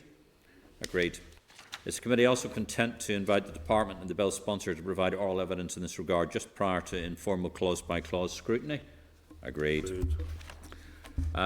Next item on the agenda, item number 8, written briefing GRO fees amendment order. Members are asked to consider the Clerk's note at page 379 and Statutory Rule 299, the General Registry Office fees amendment order Northern Ireland at page 380. The rule is subject to negative resolution and will come into operation on the 7th of December 2021. It will introduce a nil fee for the signing of a conversion declaration by a same-sex couple to convert a civil partnership to a marriage and by an opposite-sex couple to convert their marriage to a civil partnership. The Committee considered the related SL1 at the meeting on the 10th of November 2021. The Committee divided and a motion was passed that the Committee has no objection to the policy intent and was content for the Department to make the rule. The Department have advised that the rule does not deviate from the original proposals. Mr. Chairman, once again, could I lodge my extreme opposition to this? I think I outlined it the last time why I would oppose to it, and I remain implacably against anything that binds traditional marriage between one man and one woman. Okay, so noted, but do you wish to go to a vote? No, I think we've had a vote already. I suspect it may be the same numbers. Okay. Therefore, noting from the comments from Mr Wells, members, therefore, the Committee for Finances considered Statutory Rule 299, the General Register Office Fees Amendment Order Northern Ireland, and subject to the report of the Examiner, Statutory Rule has no objection to the rule. Is this agreed? Delighted to. Agreed. Not agreed. Well done. Next item, written briefing pensions direction. Members are asked to consider the Clerk's note at page 386. The relevant papers are as follows. Pension direction letters from the Department of Finance at page 387. Departmental correspondence TUS regarding cost cap directions, page 389. Pension cost cap valuation statutory at page 391. The GAD 2016 valuations presentation at page 400. The direction appears to refer to the Public Sector Pension 2016 valuation process, which was paused pending the passage of the McLeod remedy legislation. It was the subject of a legislative consent motion, which the Committee reported on and the Assembly passed in September-October 2021. The directions have no Assembly procedure. Are we content to note? Therefore, the Committee for Finances noted the Public Service Pensions Valuation and Employer CAS-COP Amendment Directions Northern Ireland 2021. Are we agreed? Agreed. Moving on to correspondence. Correspondence index. Members are asked to note the index of 11 received items of correspondence at page 414. First up, qualification of departmental annual reports and accounts. Members are asked to note at page 417 a ministerial response advising that notice of the qualification of accounts was provided promptly and indicating instances where qualification of accounts has occurred for other departments. Are we content to note? Okay, note. Okay. Department of Finance 2021 Annual Reports and Accounts. Members asked to consider at page 421 a written departmental briefing paper on the Department of Finance Annual Reports and Accounts. This paper was to be considered at the ministerial briefing last week, but was not considered as the session had to be rescheduled. The paper explains the background to the qualification of accounts and indicates that some localised restriction support scheme payments have been made ultra vires, and that legislation may be brought forward shortly to address this. That's another piece of retrospective legislation, but I think it's a different category to where we are. Is the committee therefore content to write to the Department for Finance seeking a timeline for the LRSS legislation? Agreed. Next item is COVID support overpayments. Members are asked to note at page 445 correspondence from the Department of Finance providing a table showing that this was the thing you were asking for, Keith? Yeah. Showing the level of overpayment, recovery, fraud and write-off of COVID support schemes. Write-off for LRSS appears to be just under 1 million. Are we content to note? Content? You happy, Keith? Yep. Okay. LPS fraud, legal proceedings. Bearing in mind we've had briefings of this in camera before, team. Members are asked to note at page 450 correspondence from the Department providing an update on the outcome of a court case relating to a significant LPS fraud. Are we content to note? Chair, just obviously just before my time, I presume that was an internal employee within LPS. Yes, it was. Doing whatever he was doing, or she? Yes. Yeah. Okay. Are we content to note? Thanks. Yeah, that's agreed. Next item, Special Advisors Disciplinary Proceedings. Members are asked to consider at page 451 a departmental response declining to provide information on disciplinary matters relating to special advisors. The Department indicates in the event that the committee is able to establish a legitimate interest in such a matter, the Department would consider the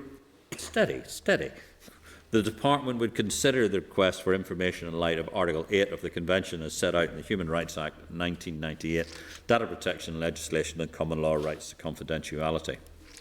Do members have any views or comments? Chairman, first of all, it's up to us to decide whether we feel we have a role or not. It's not up to the Department to decide.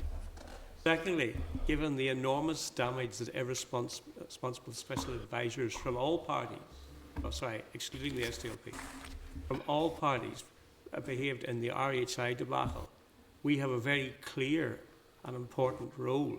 This is an attempt to stop us finding out information which the Department will feel uncomfortable about. I think we need to dig our heels in and demand that they give us this information. We're not happy with the response. Any other comments? Well, thank you, because you seem to have anticipated precisely what I was going to say, Mr. Wells. Thank you very much indeed. Therefore, is the committee therefore content to write back and indicate that it's not for the Department to decide what or what isn't a legitimate interest for a Committee for Finance? I think we could also suggest that the Department seeks the agreement of all the SPADs to the provision of this information, because I think that would, I'm sure the SPADs and the entirety of openness and transparency would be willing to do so.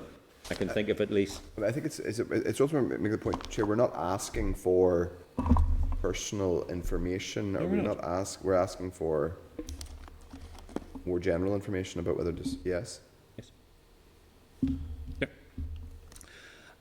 And the committee might also offer on this occasion only to receive anonymised information which would protect the identity of any special advisors affected. I think that would be acceptable. Yes.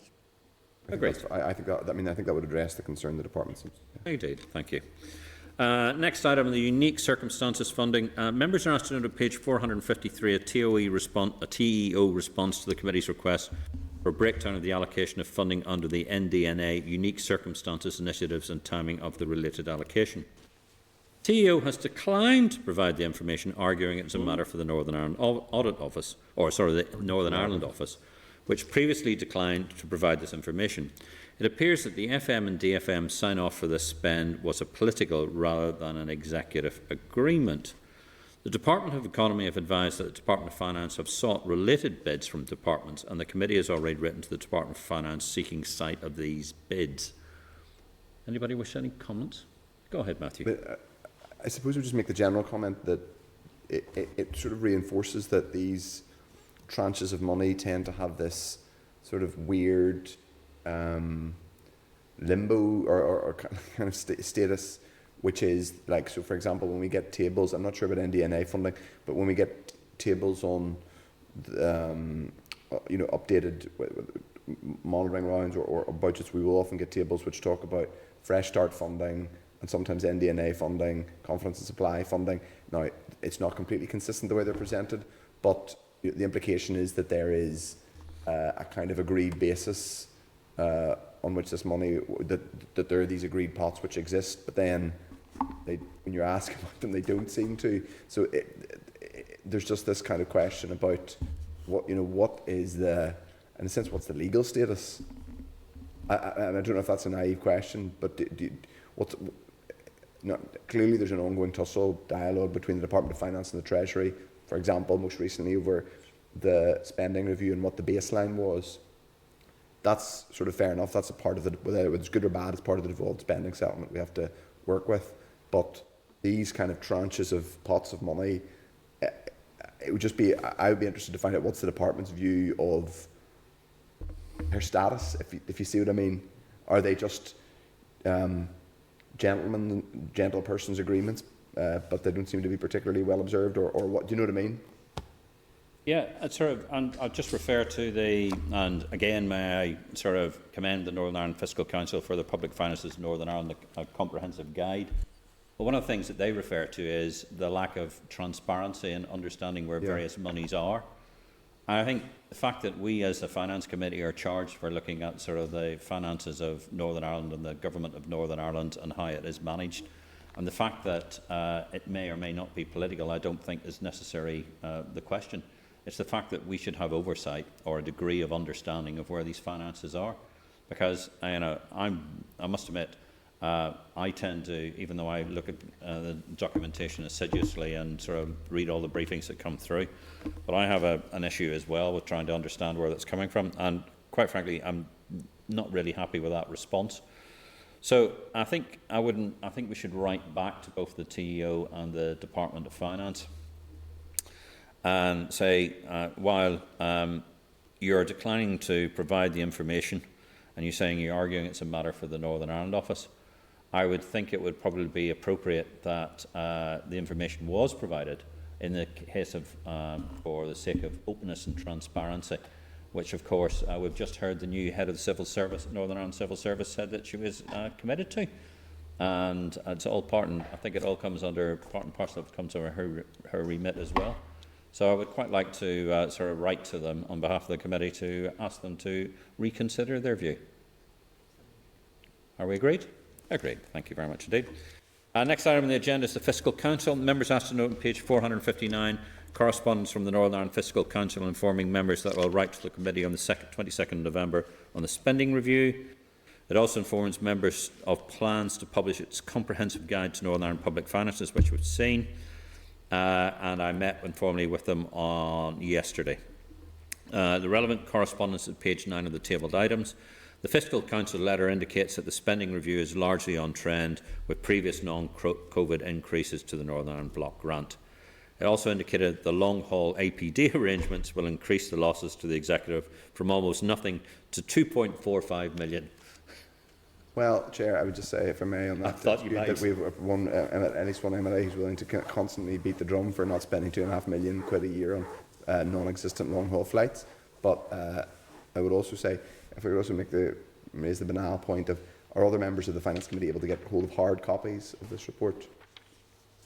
I think one was given to the chairperson. No, indeed, I'm not asking. That's the only one we have yours on the interest of openness and transparency, as your chairperson, I did ask them to produce, if they could produce 90 copies to give to every MLA in the Assembly, because actually having read sort of half of it, it is a pretty good document. And whereas we as a committee are well used to the great work that RHIs do, and we have a good oversight of a lot of some of the funding and finances, I think it should be required reading for every MLA, quite frankly. And indeed, quite a few members of the civil service as well. I'll try and get hard copies for members. Yeah, that's it. Thank you very much. Or we might actually ask them, I wonder if the library could... I'll contact them. I'm sure they've got them, so we'll sort that out. Okay, thank you very much indeed. Is the committee content to note? Agreed. EU update. The committee was asked at page 460, notice of the first meeting of the Trade Specialist Committee on Level Playing Field for Open and Fair Competition sustainable development. This is part of the EU-UK Trade and Cooperation Agreement that took place on the 12th of October. The committee considered the UK subsidy bill. Are we content to note? Noted. Generating electricity from renewable energy. Members asked to note at page 467 a memorandum of reply to the PAC report on generating electricity from renewable energy. The Department of Finance accepts recommendations around the treatment of evidence from vested interests, engaging with GB bodies when adopting GB legislation, and the sharing of information across departments in respect of the development of new policies. Jim, want to say anything? Okay. Committee is therefore content to note. Agreed.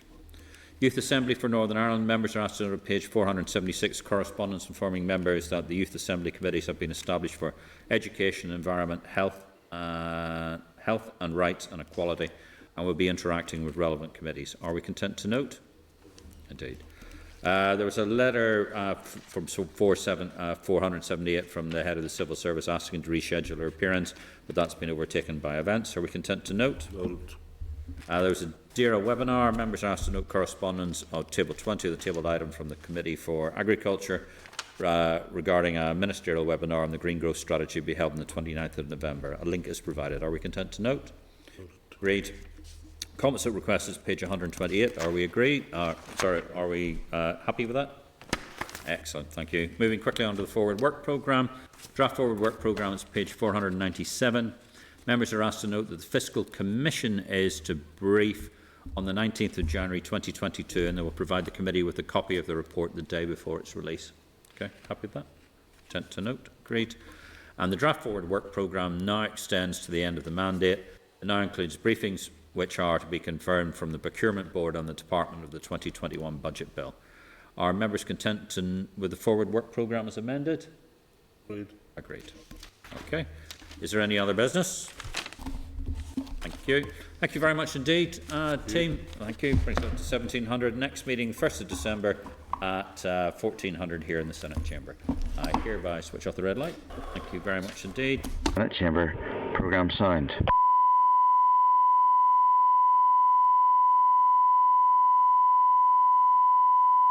This is the Northern Ireland Assembly Senate Chamber, programme signed. This is the Northern Ireland Assembly Senate Chamber.